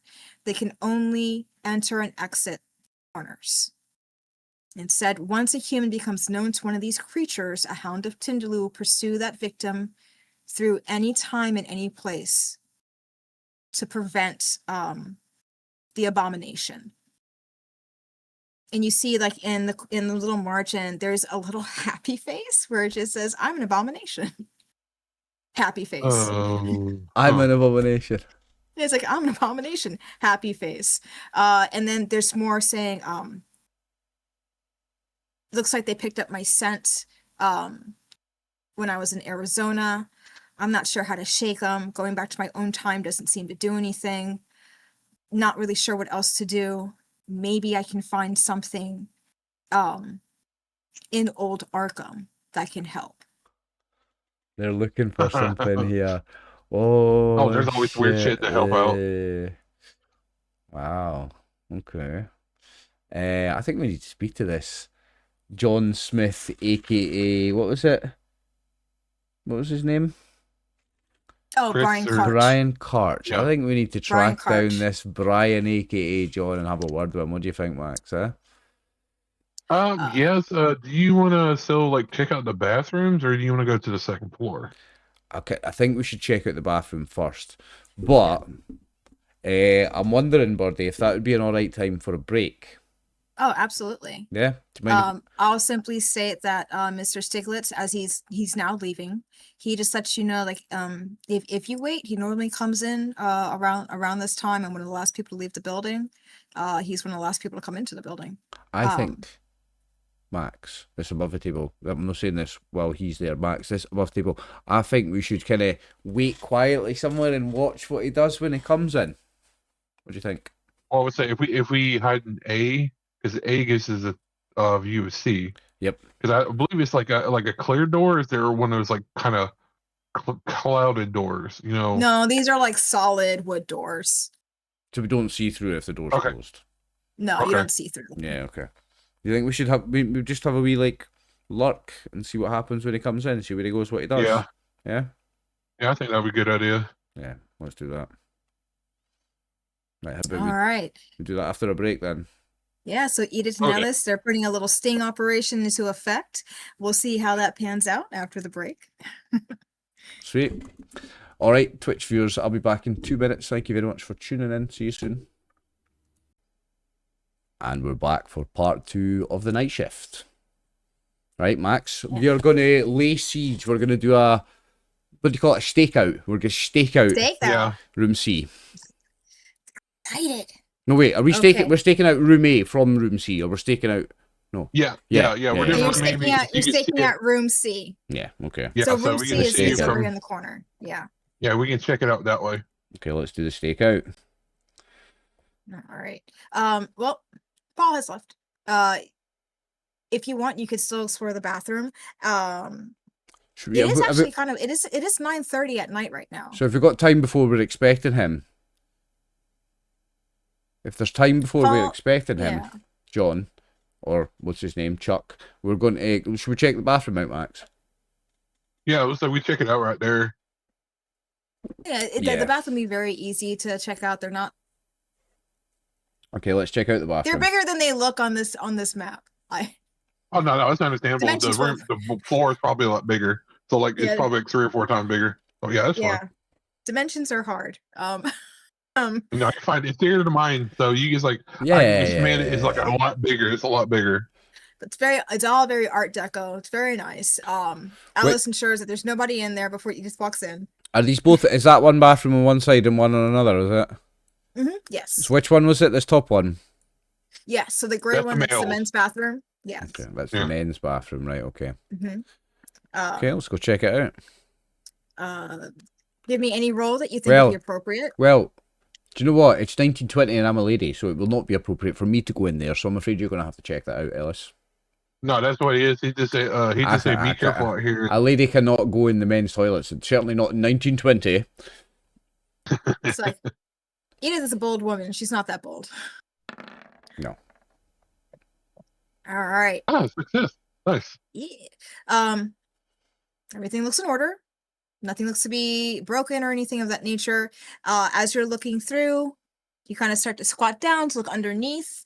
And underneath one of the sinks, the one farthest into the room, you see a smear of blue. The same color that Edith found in that journal. This very bright fluorescent blue. Maybe like an inch long. I grab a rag or something I have in my pocket and see if I can just kind of sweep it, like kind of just clean it up a little bit and see if we can match it up to what's in the book. Yeah, you're able to wipe it off. It has a bit of a cling to it, and it's, for lack of a better word, kind of slimy. And you have it on your rag. Okay. Does it have bad width to it? Like, you kind of like you bring it up your face a little bit, kind of see if it smells like a chemical or like some kind of a material that I've encountered before. It smells like right after a lightning strikes, so it smells like ozone. He's like, all right. So he kind of carefully wraps it up and walks out, and he's like, seems pretty clear. And he comes over to Edith, and he's like, does this look like the splotch that's in that journal? And he kind of just, I'll open it up. unfolds it a little bit. Yeah, I'll open up the book. Show you. Yeah, same color, same exact color. What's in the journal has been dried out, but on your rag, you can see now it has a very thick, slimy consistency, like a snail. Okay. And it smells like ozone, like like the lightning storm, kind of like like the zap of the air, like in electrified air. Above table for a second, like ectoplasm, like a time traveler. Yeah. Yeah. Ghostbuster thing coming in. Like the slime that's left over when Connor McLeod does the thing. Yeah. Anytime I'm talking about anything that's like Cthulhu-esque, Lovecraftian, I'm like, ozone is the first thing that pops in my head. It's like, yeah, it smells like ozone. Players are like, what does that mean? I'm like, bro, it's from space, man. It smells like ozone. I don't know what to tell you. Yeah, I pick a different scent. But yeah. Yeah. Okay. I just say it smells like electrified air. And I will say that, just so both of you are aware, you're going to hear the elevator coming up before this man's able to enter the floor if he takes the elevator. If he's taking the stairs, you should be able to hear his footsteps, because with the gramophone off, the PA system off, it's very easy to hear everything. So if we hear anyone coming upstairs, we'll have time to get in position. Yes. Okay. So we'll remain quiet for the whole time, just in case somebody does come up. We want to make sure we hear them. And I guess we'll. Did you find anything else in the bathroom, or that was it? That's about it. So there was like no singe marks or anything like that. That, like, in case there's like a claw mark or something that was in there. Yeah. Right. Okay. Let's stake it. Let's do the stakeout. Let's get ready. So what I want to do was one of my skills is I want to see if I could put something across the door jamb, so when it shuts, it doesn't lock it, so it'd be easier to slide out when it makes less noise when you open it. Is there anything I could do with that? So it won't shut. No, yes, I understand what you mean. So you could a pebble, essentially fold up a bit of paper. Paper, put up a base of paper, place it into where the lock would sit. So this way, when it turns, it's not going to turn completely. You'd be able to pop the door open. Good thinking. Do you want me to do like a mechanical repair for that one or something, or just not worry about that? That would be some type of skill roll. I think a repair would be repair or a lock. One of the two. You have locksmithing, so you understand how locks work. You're I'm gonna do a lock. manipulating it. So I'll take either. Yeah. I'm gonna do a mechanical roll. I got a better chance of doing that one. Okay, because you're Extreme manipulating success. it 6 over Hey. 65. I needed that thing. I'm like, now. You're able to hold it just thick enough that it's going to sound like the doors click close and everything, but you know that you're going to be able to give it a little push and it'll glide open Nice. quietly because these doors are well oiled. so do these come in or push out? Like, does it come in this way or does it come out that way? It comes into the hallway. Oh, okay, good. Okay, cool. All right. Okay. You guys get settled. It's pretty quiet. At one point in time, you do hear the elevator come up and you hear the doors open. And you just hear somebody call out hello, and it's Trevor. Mhm. You're just calling out hello just so you have not reappeared and some time has gone by. Yeah. After a couple of moments of silence, you can hear the doors closing, you can hear the elevator ding and descend. I'm going to say about 40 minutes passes before you start to hear the clop of shoes coming up the stairs. Whoever this individual is, they're not trying to be stealthy at all. Mhm. You can hear the footsteps going down the hall. You hear the door open, the door close, as somebody just boldly walks down the center of the hallway and goes straight into Suite C. And it's just a person. Look at- No little 4 little feet as well. Just nope. Sound of shoes. I One look at pair of Edith shoes. as like, I look at Edith and point toward the door, like, the other way. Is like, we go, or Was the person well dressed like a business person, or like, right? Okay, was he well dressed like a university lecturer, or was he scruffy like a university lecturer? So he did not have the exhausted, poor look of an assistant professor. Mm-hmm. He walked by pretty briskly, but still you could see, like tweed or wool or something. It looked odd, like the coloring of it and the pattern looked a bit weird. Like it's from a different place or time. Like it's just not the fashion that you're used to. Yeah. I will say, give me a spot hidden or history roll. Okay, what's my history? History's 5. Spot hidden's 30. 69. Fail. He walks by pretty quickly, but you're able to catch a man who's approximately 5'10". He appears to be youngish. He's walking pretty fast, clean shaven, which makes you think youngish. His hair is cut short. You can see that he's holding a bag underneath his left arm. I was gonna He's ask. holding a newspaper in his right, and he's actually whistling as he walks down the hallway. Goes straight to Suite C, doesn't look around. Do I recognise the tune he's whistling? None of that modern jazz crap, is it? You don't recognize it. No. Okay. And he just goes straight into C. Mhm. Okay. Yep, you hear the door close. So, gonna just stay as quiet as we can for a minute, and we'll just try to see if we hear him do anything before we make any further investigation. Do we hear any sound? Nothing? Now you're not hearing anything. If you want to hear more from the room, you'd have to go closer to the room. Yeah, okay, well. But right now you're not hearing anything. No, well then, I will. Because if I don't hear anything, he's fairly quiet and there's fairly still, we'll maybe go over just to, like, kind of next to the door and give it a wee bit. As you're going over, you can see the lights start to flicker again in the hallway. You can hear him moving around in the room. You can hear a little bit of muttering. You can't make out exactly what the words are. But it sounds like he's just walking back and forth. Pacing. Mm-hmm.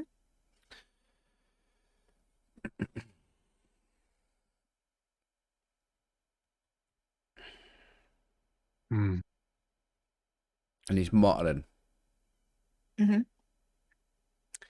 Like somebody does as they're studying and theorizing and... Yeah, it doesn't That'd be seem... crazy. I'll need a listen roll to if you want to get Pontificating, is that the word a I'm looking vibe for? off of it. Yeah, okay. Pontificating, is that the word I'm looking for? Oh, 59 over 60. Yes. Oh, check you out. Look at that. Yeah, so you can hear them muttering to himself. Ellis, because you've done this before, he's talking to himself, definitely. And you can see he's talking to himself pretty quickly. Doesn't sound like he's upset. It doesn't sound like he's angry. It just sounds like he's just speaking very, very quickly to himself. And as you're listening, you can start to make out now words. You can hear him just like saying, all right, we're gonna have to get out of here. It's probably gonna have to be tonight. I think the equation, I think I fixed it. The roof is out of play. Gonna have to try the basement, but that old dude keeps watching the lobby. And he's still here. I'm not sure why he's here tonight. It's weird. Trevor's here too. That's weird too. And you can hear him just saying, I need to get everything in order. And you see now he's like rattling off a list. He's like, okay, chalk. I have dust. Got this. Oh, was it white chalk or black chalk? Let me check my book really fast. And you can hear some shuffling. And then he doesn't find his book. Which then becomes more frantic as you can hear him shuffling through what sounds like clothing. And you can hear the shuffling of paper. He's no longer speaking. Now you just hear things being shuffled. Before he just goes, where the hell is my book? Oh, okay. So he doesn't start approaching the door, does he? Do you think I'm gonna say, Ellis, with that extreme listen, you can hear him on the other side of the room, like just tearing through. I'm just gonna. I think I'll just go in. I think I'll just go in and we're just gonna confront him. Let's remember why we're here. This man's got a dog in this building. Let's remember why we're here. Let's just go in and confront him. All right, I'll give you. I'll cover your back. You big tough man, you. Fine. Edith's Scottish. She's no feared of the dog. Well, she is feared of the dog, but she's no feared of the guy. Hey, Ellis, I'm a little bit allergic to dogs. I had a bit of a bad reaction when I was young. I would like you to go in first if you don't mind, Mr. Man, please. Well, he gives her a look and she is scared of dogs. She might be Scottish, but she's scared of dogs. Yeah, but as I said, he still has his like wrench in hand. He just opens the door. He kind of looks at the gentleman, walks in, and like kind of goes to the right a little bit for letting Edith come in, but enough where he's in distance between both of them. You open the door, or the door opens up pretty quietly. There's also the flicker of light, so that hum of electricity is interfering a little bit as well with the atmospheric sound. This guy his back is to you. He is like shaking out a shirt right now. You can see that he's like flipping over newspapers, just looking frantically. He turns, sees the two of you, and just freezes. Mr. Karch? Or is it Mr. Smith? And you see he just straightens up. Smith? My name's Smith. Who are you? My name is Edith Whiteley, and I'm the building inspector for this building, and I understand you have a dog. Where is the dog? Bring out the dog right now. Let me do a chaos roll really fast. So one thing I do is I live my life by chaos, so oftentimes I will turn to chaos dice. I like the chaos dice. You see, he looks at you and he just goes, I'm so sorry, you building inspector. You're a building inspector. Yes. Now, if you tell me where the dog is, I will let you off with what you've done to the wall in here. You see, he turns and he's like, oh, right, I can clean that. I will clean that off. I am so sorry about, I just, I haven't had a chance to furnish this place yet. I will absolutely clean off that wall. I'm so sorry. That's the least of your worries. Where is the dog? I don't have a dog, actually. I've been a building inspector for 35 years, Mr. Karch. And I know when there's a dog in the building. And we know that it's your dog. They've been seen with it. Both of you, please give me psychology. As this man continues, and he's just like, I'm sorry, my name is Smith. I'm so sorry. And then Edith, if you want, you can give me an intimidation. Mm-hmm. Because you have Definitely. Alice standing essentially right behind you, holding a big ass wrench. You're standing there with a very stern. I know. look on I your have face. to roll intimidation, Max. You're just the backup. You're the muscle behind me. Yeah, you're helping. So actually, you can roll with a bonus die, Okay. Oliver, because Max's character is standing right behind with like a big ass wrench. Okay. Well, I've rolled a 28. I'm gonna spend 13 luck. Okay. Yep. Definitely. As he starts to say, I don't have a. How did you know my name was Karch?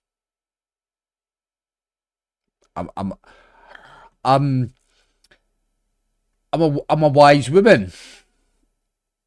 Yeah. I've been in this job a long time, and nothing gets past me, son.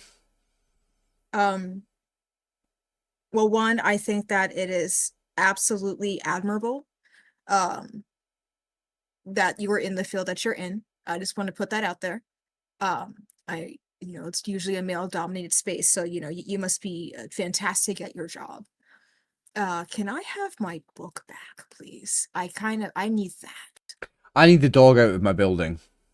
So the book will help get the dog out of the building. Dog's not my dog. Dog doesn't belong to me. Where's the dog? Hopefully, hopefully the dog is at the Orn Library right now. So the dog's not in this building anymore. Been trying to confuse the little guy, but Is it following he's you? finding me. Yeah, he's following me. That's what the book said, right enough. So, where does it follow you from? If it follows you to here, where's it followed you from? Miss Whiteley, how much of that book did you read? Enough. I look at Miss Whiteley. So, and you can clearly see he's trying to determine should he lie or not. I read enough that if you lie, I Yeah. will know.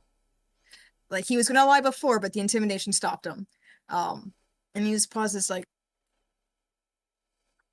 so the dog is not mine. I actually haven't figured out who these dogs belong to, if they belong to anyone. Multiple dogs. However, yeah. Yeah, so I left two of them at the library, and I left another one at the general store. And I left two more at the police station. 5 dogs. 1, 2, 3, 4. To count, they've been increasing their numbers pretty rapidly. I'm actually really concerned, which is why I'm leaving tonight, right now. I need my book though for me to be able to leave. So, if you're leaving today, does that mean you're never going to return back to this building ever again? I can assure you, you and I will never meet again. And the dogs that are following you will never return to this building again. If they come back to this building, it's not because of me. Here's your book. And I'm still holding it. I don't release it yet. But if I see you here again, you'll be held responsible for the dogs that we find in this building. If we find any dogs in this building, we will track you down, Professor. And you will be held responsible. That's a fair point. You see, he looks up now and the lights flicker. Very much a fair point. I apologize for any inconvenience. Your town is fantastic. Your town's very lovely. Can you just do me a favor and can you just tell Mr. Wiggins to go home? I need to get into the basement in order for me to go home. Why do you need to get into the basement in order to go home? I left stuff there. Mr. Wiggins is a friend of mine. Makes sense. And I can get round Mr. Wiggins, but I want to know why you have left things in the basement. Because you shouldn't have access to the basement as a patron of this building. Only Wiggins has access to the basement. So I need you to be honest with me here. I'm going to let you walk away today, but I need answers. And you We see could he's always escort him. looking at you. Or we could escort you to the police station. Or you could just answer my questions. Ooh. He gives you like a look over. Same for you, Alice. He gives you a look over. He sees that you are 100% being very truthful about escorting him down to the police station. You're not bluffing. I am serious as cancer. Yeah. And he kind of cocks his head. So I'm not a professor yet. I'm a student. I'm actually working on my dissertation right now. Another reason I need this journal has all my notes in it. But a lot of things that I've been journaling have been in various places, like this wall here, which once again, I will clean. I am so sorry. As he grabs a piece of paper and starts to like scrub at it. It's charcoal, so he's just spreading it around. Just making a mess, aye. He's just making it work. Stop it, leave pauses. it. We'll have it cleaned once you're out of here. Leave it. You're making it worse. Okay. Stop. All right, he puts the paper down. Yeah, so you know, I have some things here. I also have some notes that are down in the basement that I need to collect in order for me to vamos out of here. Ellis, would you distract Mr. Wiggins while I escort Mr. Smith here, Mr. Karch here to the basement? Are you sure that is advisable? Because you know he looks at as like as this time a lady going with a stranger. Don't you know? Would it be better for me to go down there than you? Because it'd be safer that way. I don't think this man is any threat to me. You're no threat to me, are you, young man? She says with an intimidating tone. No, ma'am. Absolutely not. I mean, Buff Table, feel free to go down in that basement and die if you want, Max. Go for it, mate. No. Hey, I'm just in character. That's the time period. Right, yeah, and in character, you would probably be, as a gentleman, you would probably insist, right? Mm-hmm. On you go. Can also just tell Mr. Wiggins just to stay in his office. I'll distract Wiggins. He'll listen to you. I'll go talk to Wiggins in his office. Max, you can escort our friend to the basement to get his notes before we escort him out of here. All right, he nods and he he motions to the kid to go. He's like, all right, let's go. Right. As you see, he's looking around. He's like, and he gathers this bag that he had before, and he has his journal. He looks around the room. He starts to reach for some of the clothing that was on the floor before he's like, no. Hey, I think maybe it would be better if you just told the entire staff to go home, as the lights are now flickering again. And you see he's looking up. I think maybe just everyone should go home. The building's locked down by now. I don't know why people are staying so late tonight, of all nights. We can't expect. You can't be left in the building alone. You're lucky I'm letting you walk out of here and not in handcuffs. Well, this guy's gonna be with me. I'm just saying, maybe you should tell the rest of the staff to go. I just don't think I don't think they should be here anymore. Why? It's really super late at night, and we have to run. We have to run. What? And he takes out of the room. Did I hear that noise? He grabs you by your arm, Edith, and he grabs you by your shoulder, Alice, and he's like, we need to go. We gotta go. I run. When I hear that growl, if I hear that growl, I'm fucking running. Yeah. Dog! Fucking dog! Ah! I look at the two of them and I push him out. I'm like, let's go. He's gonna cover the rear. Yeah. He's like, we gotta go. I run. To the basement. Thank you. Anybody who wants can give me a spot hidden. Oh shit, we're running to the basement now, are we? Oh shit. As the lamps are beginning to flicker again. 2 successes.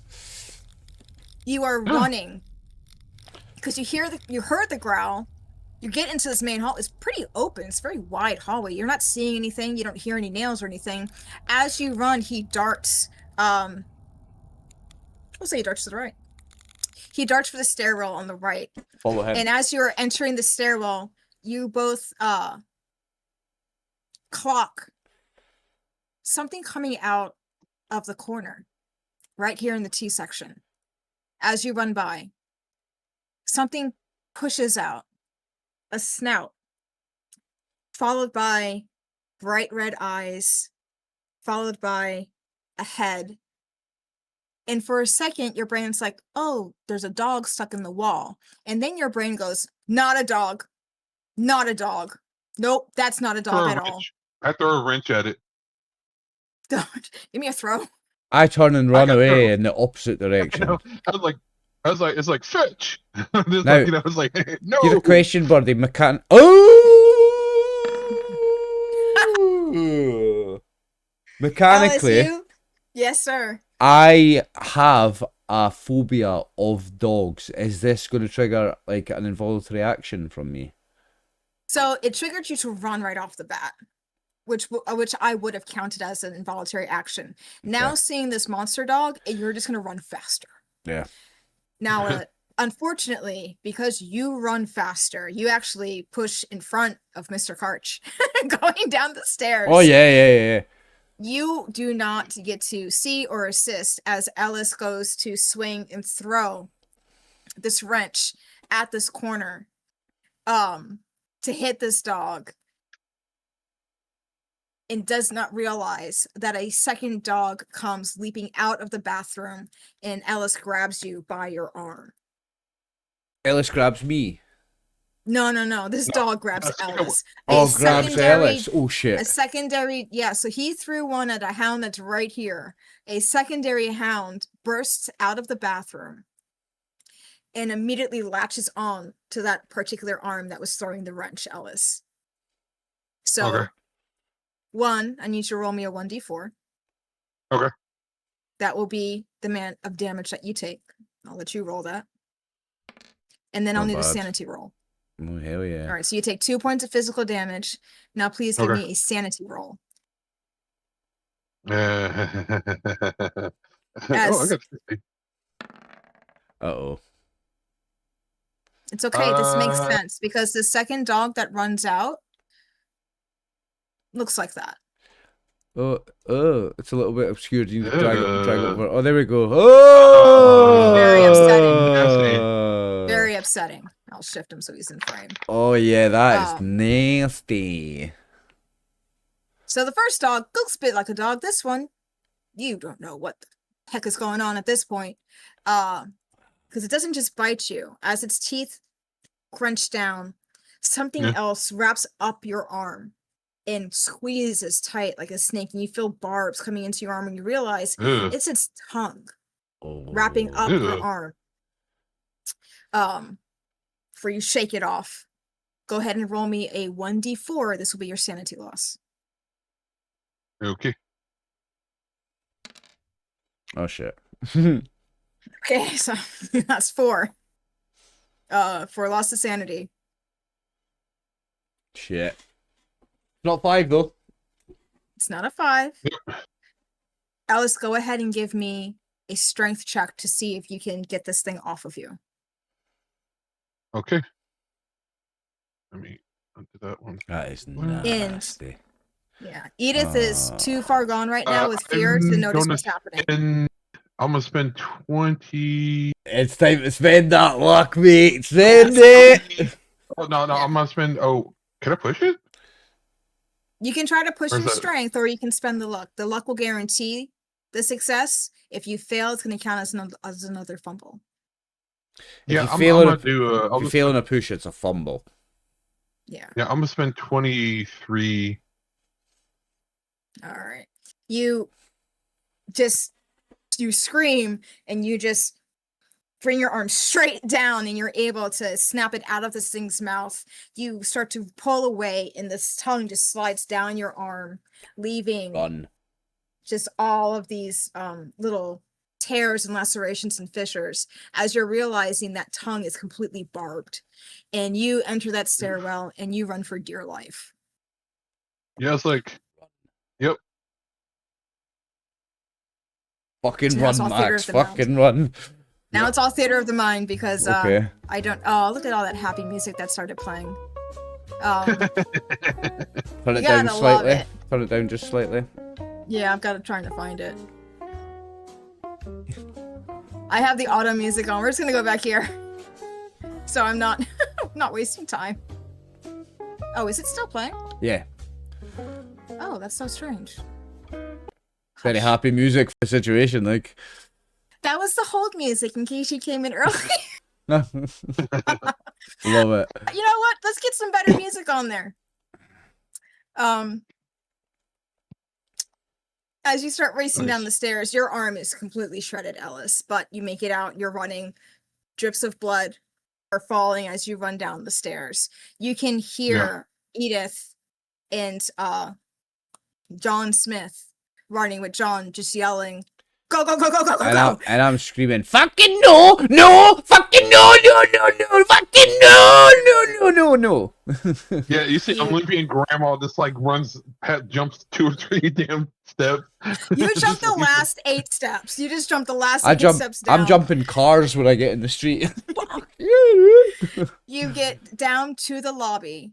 And as you get into the lobby, very unfortunately, you can see 3 more dogs standing in the lobby. Oh shit. Let's see here. Are they attacking tower or? You don't see tower. And the door, Mr. Wiggins' door is closed as there's a hound right in front of it sniffing at it. I should have made tokens for my dogs. I didn't. Oh no, it's fine. That's cool. But the stairs for the basement are right here by his office. Edith, you're the first one to come out to see these 3 hounds. And this is the door out. Yes. And where am I currently? Coming out here. You're coming from over here. Oh shit! So there's the 3 dogs are between me and the door. Mm-hmm. I am going to grab Ellis and swing him in front of me and hide behind Ellis. You grab Ellis. Sorry, Max. I'm going to say you are too scared to realize that you're grabbing a wet arm. So, yeah, you grab him. Let's go. When you do that, Karch, who's like right there, he reaches into his bag and he pulls out something and throws it into essentially like the center of the dogs. It's a very large lobby. And he keeps yelling, "Keep going," as he pushes into the steps that lead down into the basement. Anybody who wants to leave a spot hidden to see what he threw, but Oh yeah. I'm not really caring. I run in. Oh, I Like, care. I run like. I go to the basement and then I don't know. Edith is running toward the door right there. I'm gonna lock the way into the basement. So, because I mean, I wanted to leave this fucking building, but if are the dogs distracted by what he threw? you see that they pause long enough where he darts And into he the and stairwell. he jumps down the stairs. I'm gonna jump down the stairs behind him. I think he knows. Yeah. He knows something about these dogs that I don't know. I'm gonna jump down the stairs behind him. So is there a door I could shut and lock behind us, or? Absolutely, there's a door that's right here. This door is left unlocked. It's not secured. But you can lock it because you have the master key. Wiggins can get eaten. Yeah, I don't give a fuck about Wiggins. I never liked Wiggins. He can get I eaten. lock it behind me and I run after it and I pull. I don't know if they have flashlights back then or not. They did. They had torches, Yeah, electrical torches. they did exist. Yeah. So I pull that out and turn it on as we're going down in case the power's not working down there. It'd be a huge thing though. It'd still be like a big lantern, like bit electrical. Oh, yeah. But you can. There's also lights in the basement, which Karch just immediately flicks on as he runs down there. Are they He's like, working fine or are they flickering? These ones, they come on pretty strong at first, but then they start to flicker. As Karch looks behind him, he's just like, "Shit, maybe I should have had you say it." Nope, we're down here. We're down here. We're all down here. All right, cool. I need you to get as far away from me as possible. But stay away from corners and intersections. So, yeah. Like, and he runs. Back. Like, fly against the wall, or where there's like no intersections going against each other. Confused, So when I'll you just confused. I'll just stand there in the middle of the room. What do you mean, stay away from corners? I'm away from corners. He runs up to you and he pushes you, not harshly, but he pushes you and he goes, "Nope, not here." As he then starts to kneel on the ground, where you realize there's a large symbol that's drawn on this ground, and he starts to write new things onto it. And he just says, find a flat spot, just not near me. Get away from me. Don't come near me. Okay, I'll back I up moved against the to a wall. flat spot and kind of have like one of my big wrenches out, kind of just like, oh shit, and I'm gonna do a first aid, see if I can kind of just keep from bleeding. I'm like, Have I got anything in my bag that I could grab as a weapon? Is there anything in a woman's Yeah, the handbag bag in the itself. 1920s? Of the bag itself, I suppose. Yeah, The that's bag gonna have itself. to do. Like, You can also, if you want to look for something in here, you can. It will take you. a luck roll. You could do a luck roll for a snap decision. For to find something, I mean. Mm-hmm. No, And he no. says this, and you look around, and as you're looking, you smell ozone, just like with what you heard before. And you're not entirely sure what's happening as the smell gets thicker and thicker. And then you start to hear it before you see it, as a weird blue mist begins to fill the room. And you start to see, coming from corners and angles, snouts pushing out from seemingly nowhere. As 1, 3, 7 hounds are now emerging in this basement. 1 second here. As Karch is feverishly writing. What do you do when you see all of these dogs start to appear? I yell at Cart is like, honestly, what do you need? It's like, quite honestly, I empty my bowels and bladder. I'm scared of dogs. I see 7 of these things crawling at the walls, so I empty my bowels and bladder and cry. So I'm gonna ask, fight, flee, freeze. Freeze.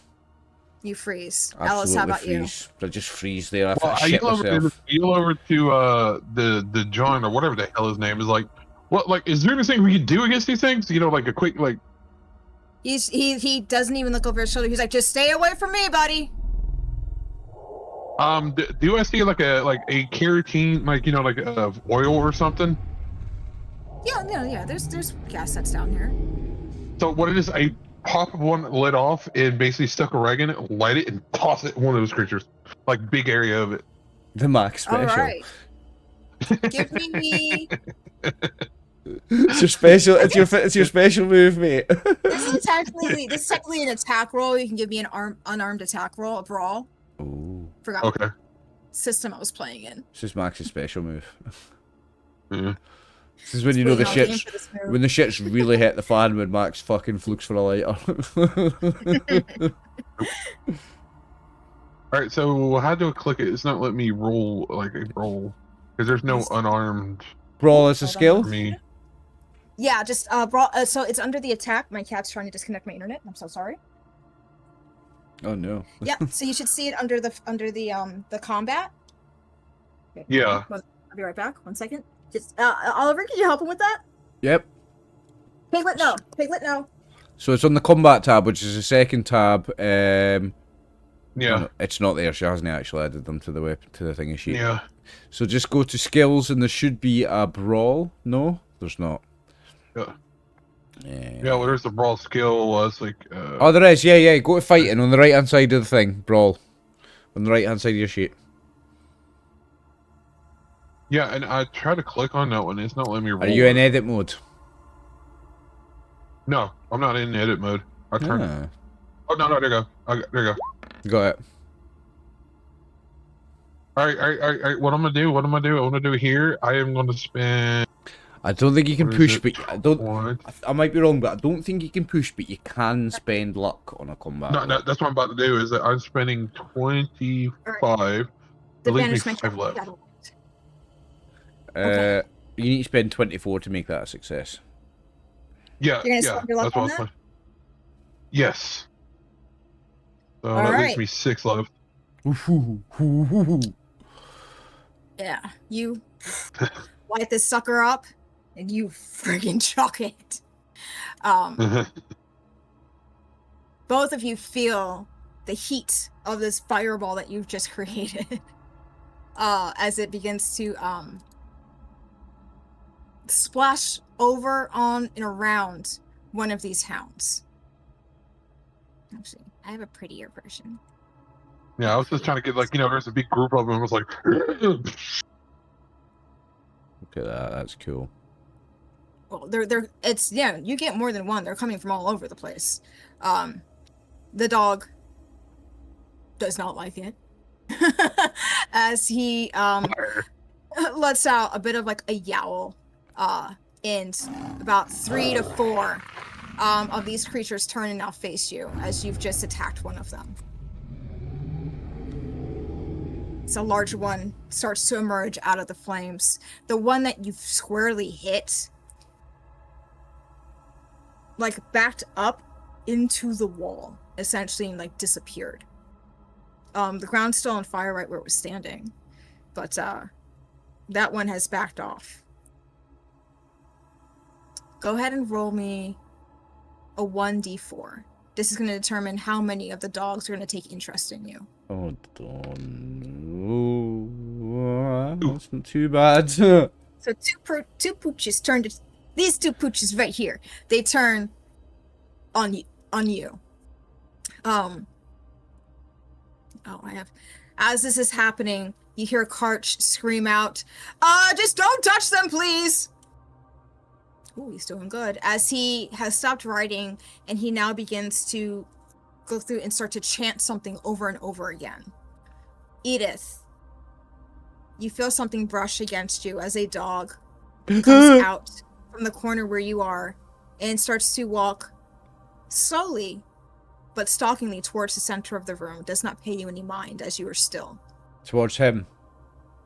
Yes, you can see 6 dogs have now focused their sights on the center of the room, and they are slowly moving towards it. Karch, Karch, they're coming for you. Karch, they're looking at you. Yeah, Karch's 2 of these things are unhappy with the fire. Didn't like it. Karch, what are they doing? What are you doing, Karch? So, Ellis, these 2 things clearly do not like you. You do not have to make any rolls to know that they're probably about to bite you. Is there anything you'd like to do right now? I want to see if I can run behind the fire because it still go up and kind of keep the fire between me and them. Give me a dexterity roll. All right.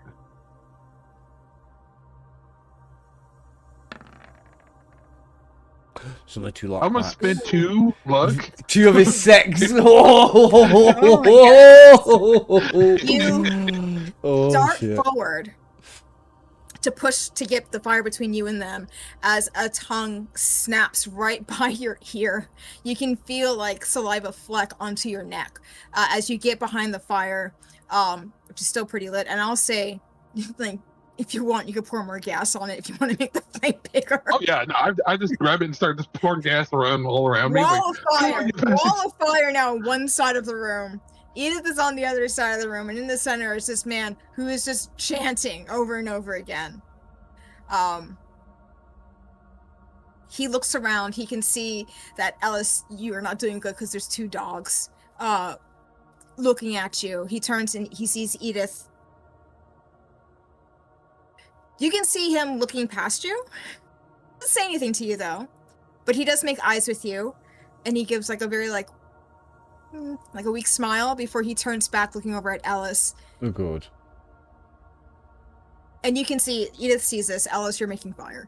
Edith, you can see that he's struggling with the decision right now before he just, he stops chanting, pulls out, takes off his jacket, and throws it at the 2 dogs that are advancing on you, Ellis. And he gives them a whistle. Over here, pups, over here! As the 2 dogs snap back around. And he immediately begins to chant again. Ellis, you're behind a wall of fire. He's gotten the dog's attention. Edith, you're still. Do you want to look around you at all? Because he definitely He definitely looked at you as if there was something near you. Yeah, I'm looking around as if I'm still trying to find like a clear exit, like a way to get out of this. I don't want to be here. I'm coming to my senses. I've got shit all down my leg, all down my skirt, inside of my skirt. I'm looking for a way out of here. So I'm going to say the effects of the phobia are kind of waning a little bit as the situation is extending. As the adrenaline kicks in and takes over. Yes. Yeah. So right now, go ahead and make me a sanity roll. Whoa. The panic of the phobia was protecting you mentally, but now that you're trying to logically do something, Ooh. you're now taking in the scene, and you're kind of like, pretty sure these aren't dogs. I don't know what they are, but this isn't good. Now, unfortunately, everything is between you and the one staircase that gives back up. And as you're looking around and down, you can see another dog has come up on your left side. His head, the top of his head, goes up to your shoulder. And when you look over, you can see his eyes are firmly fixed on the man in the center of the room. You feel something touch the back of your calf, and you immediately look down. There's another dog that's sniffing you as it walks by and continues towards the center of the room. So they're ignoring me. Still appearing. They're ignoring you, but you're pretty close to the wall. I'm not sure where these things are coming from. When I realise they're ignoring me, I'm going to dart for the exit.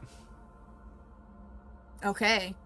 You're going to make a run for the exit? I'm going to make a run for the exit. If they're ignoring me, I don't give a fuck about this guy. I've never met this guy. Ellis, I've known for a long time, and yeah, I did like Ellis, but fuck it. Ellis is behind. Ellis has fire. I like being alive. I like being alive more than I like Ellis. I'm fucking running away. Ellis is doing some stuff. He's doing some stuff right now. He has fire. It was good to know you. I'm sorry. I'm running away. Bye. All right, go ahead. Go ahead and give me a luck roll. Oh, jeez. Success. Ooh. All right. So with that success, went down so far. With that success, you start to dart in. These dogs are so focused on the person in the center of the room. A couple of them will immediately look over to you because there's sudden movement. And you see the little noses kind of scrunch as they're sniffing. You're a scent that they don't care about, and they turn their focus back towards the center. You're able to make it to the stairs. You run up. As you're opening the door, you realize it's locked. Because Ellis locked it. Oh. But you're up at the top of the landing. Ellis, key! Key! Yeah, so it's like, it's like, I look at the kid in that one, I look at the woman, so I was like, fuck. Can I get around the fire to get up to the stairs? Leave this stupid kid. It's okay. There's a lot of fire that's happening right now. Yeah, You've been that's pouring a pretty fast-burning accelerant, so there's also like a matter of heat. Let me see here. How's the Karch doing? Ooh. So you want to create more fire? How do you want to? He wants past. No, I want to run out the fire, like around the fire, to get up to where she's at and throw the keys to her. Yeah, I'm gonna say that you would have to kind of like jump through the fire, which you're wearing like denim overalls and everything. Like your arm is exposed, so got bit. Yeah, but like, no. So what it is, I take my jacket off. You can leapfrog. Yeah. You can do a leapfrog. You jump through, make a run for the stairs. And as you're going up the stairs, you suddenly feel the pressure change. And Edith, you feel it too. Your ears get a horrible sensation before they pop.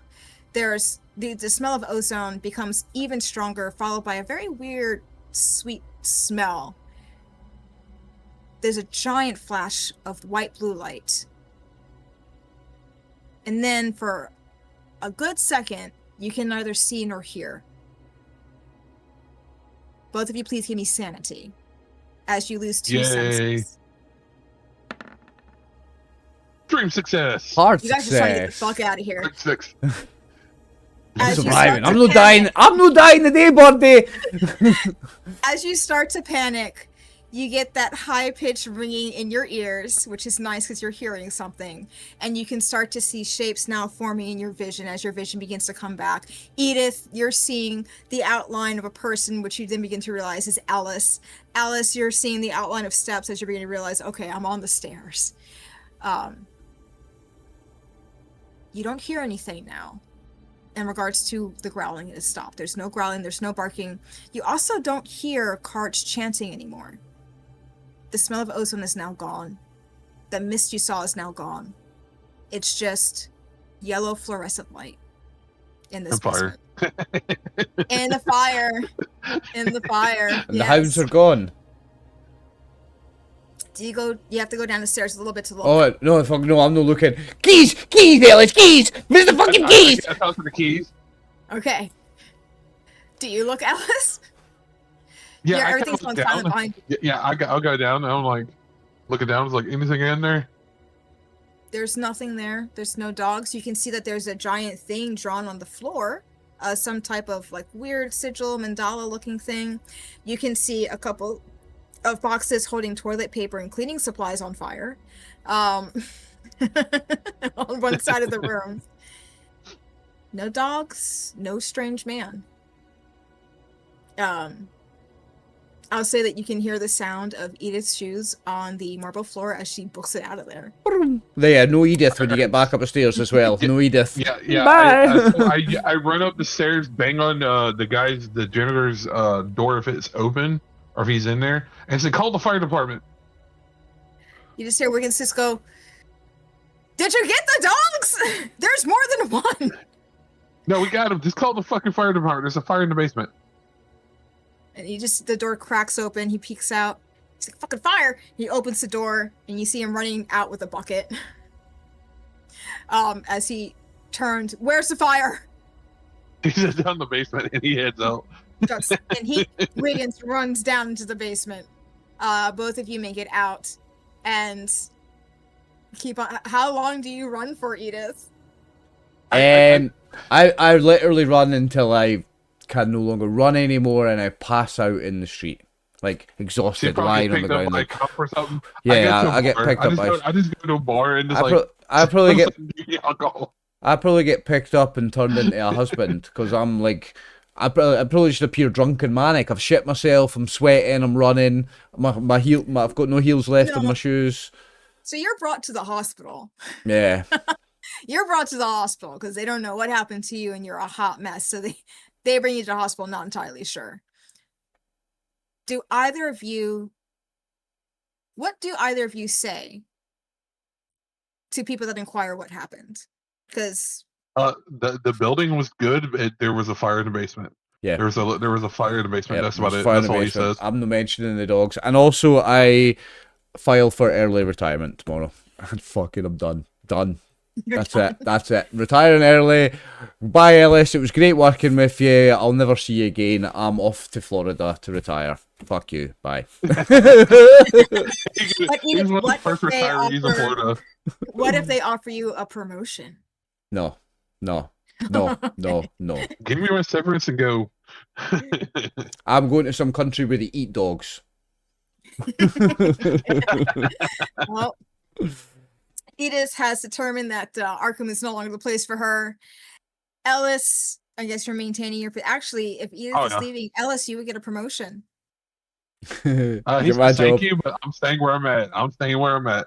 You would be the building official, so you would be responsible for overseeing the inspectors and... He's like, okay, that's fine. He just drinks more heavily. Yes, promotion, but becomes an alcoholic. Yeah, he needs to get flagged with him. Edith has already moved. She's settling into her new life in a nice warm climate in Arizona. In a space where the most dangerous things are the rabbits getting into your tomatoes. Gophers, like those little prairie dogs. It's, we're heading into spring. Before Ellis, you are approached once again by one of the officials from the mayor's office asking you, hey, we need you to go down to Ark Memorial. It appears that there's some type of issue that the staff is experiencing over there. We just need you to check it out. And I looked at it's like, don't worry, I bring out the new guy. I train him well, he can handle it, you know, get him against wet feet. Like, I let the new guy do it. so we'll I see get that new forward. guy. We'll see that new guy in our next one shot of liminal Yeah. spaces. Yay! I give him, like, I look at him, I'll pull out a giant wrench. Never can forget the wrench. But we are good. Edith has mental scars. Ellis has mental and physical scars. But you're Oh, both I alive. still have plenty of scars. Yay! And it appears that Mr. Karch has left town. For now. Fantastic. So that Wherever. is apparently quite a life-changing night shift that both of you endured. And that's it for this one shot.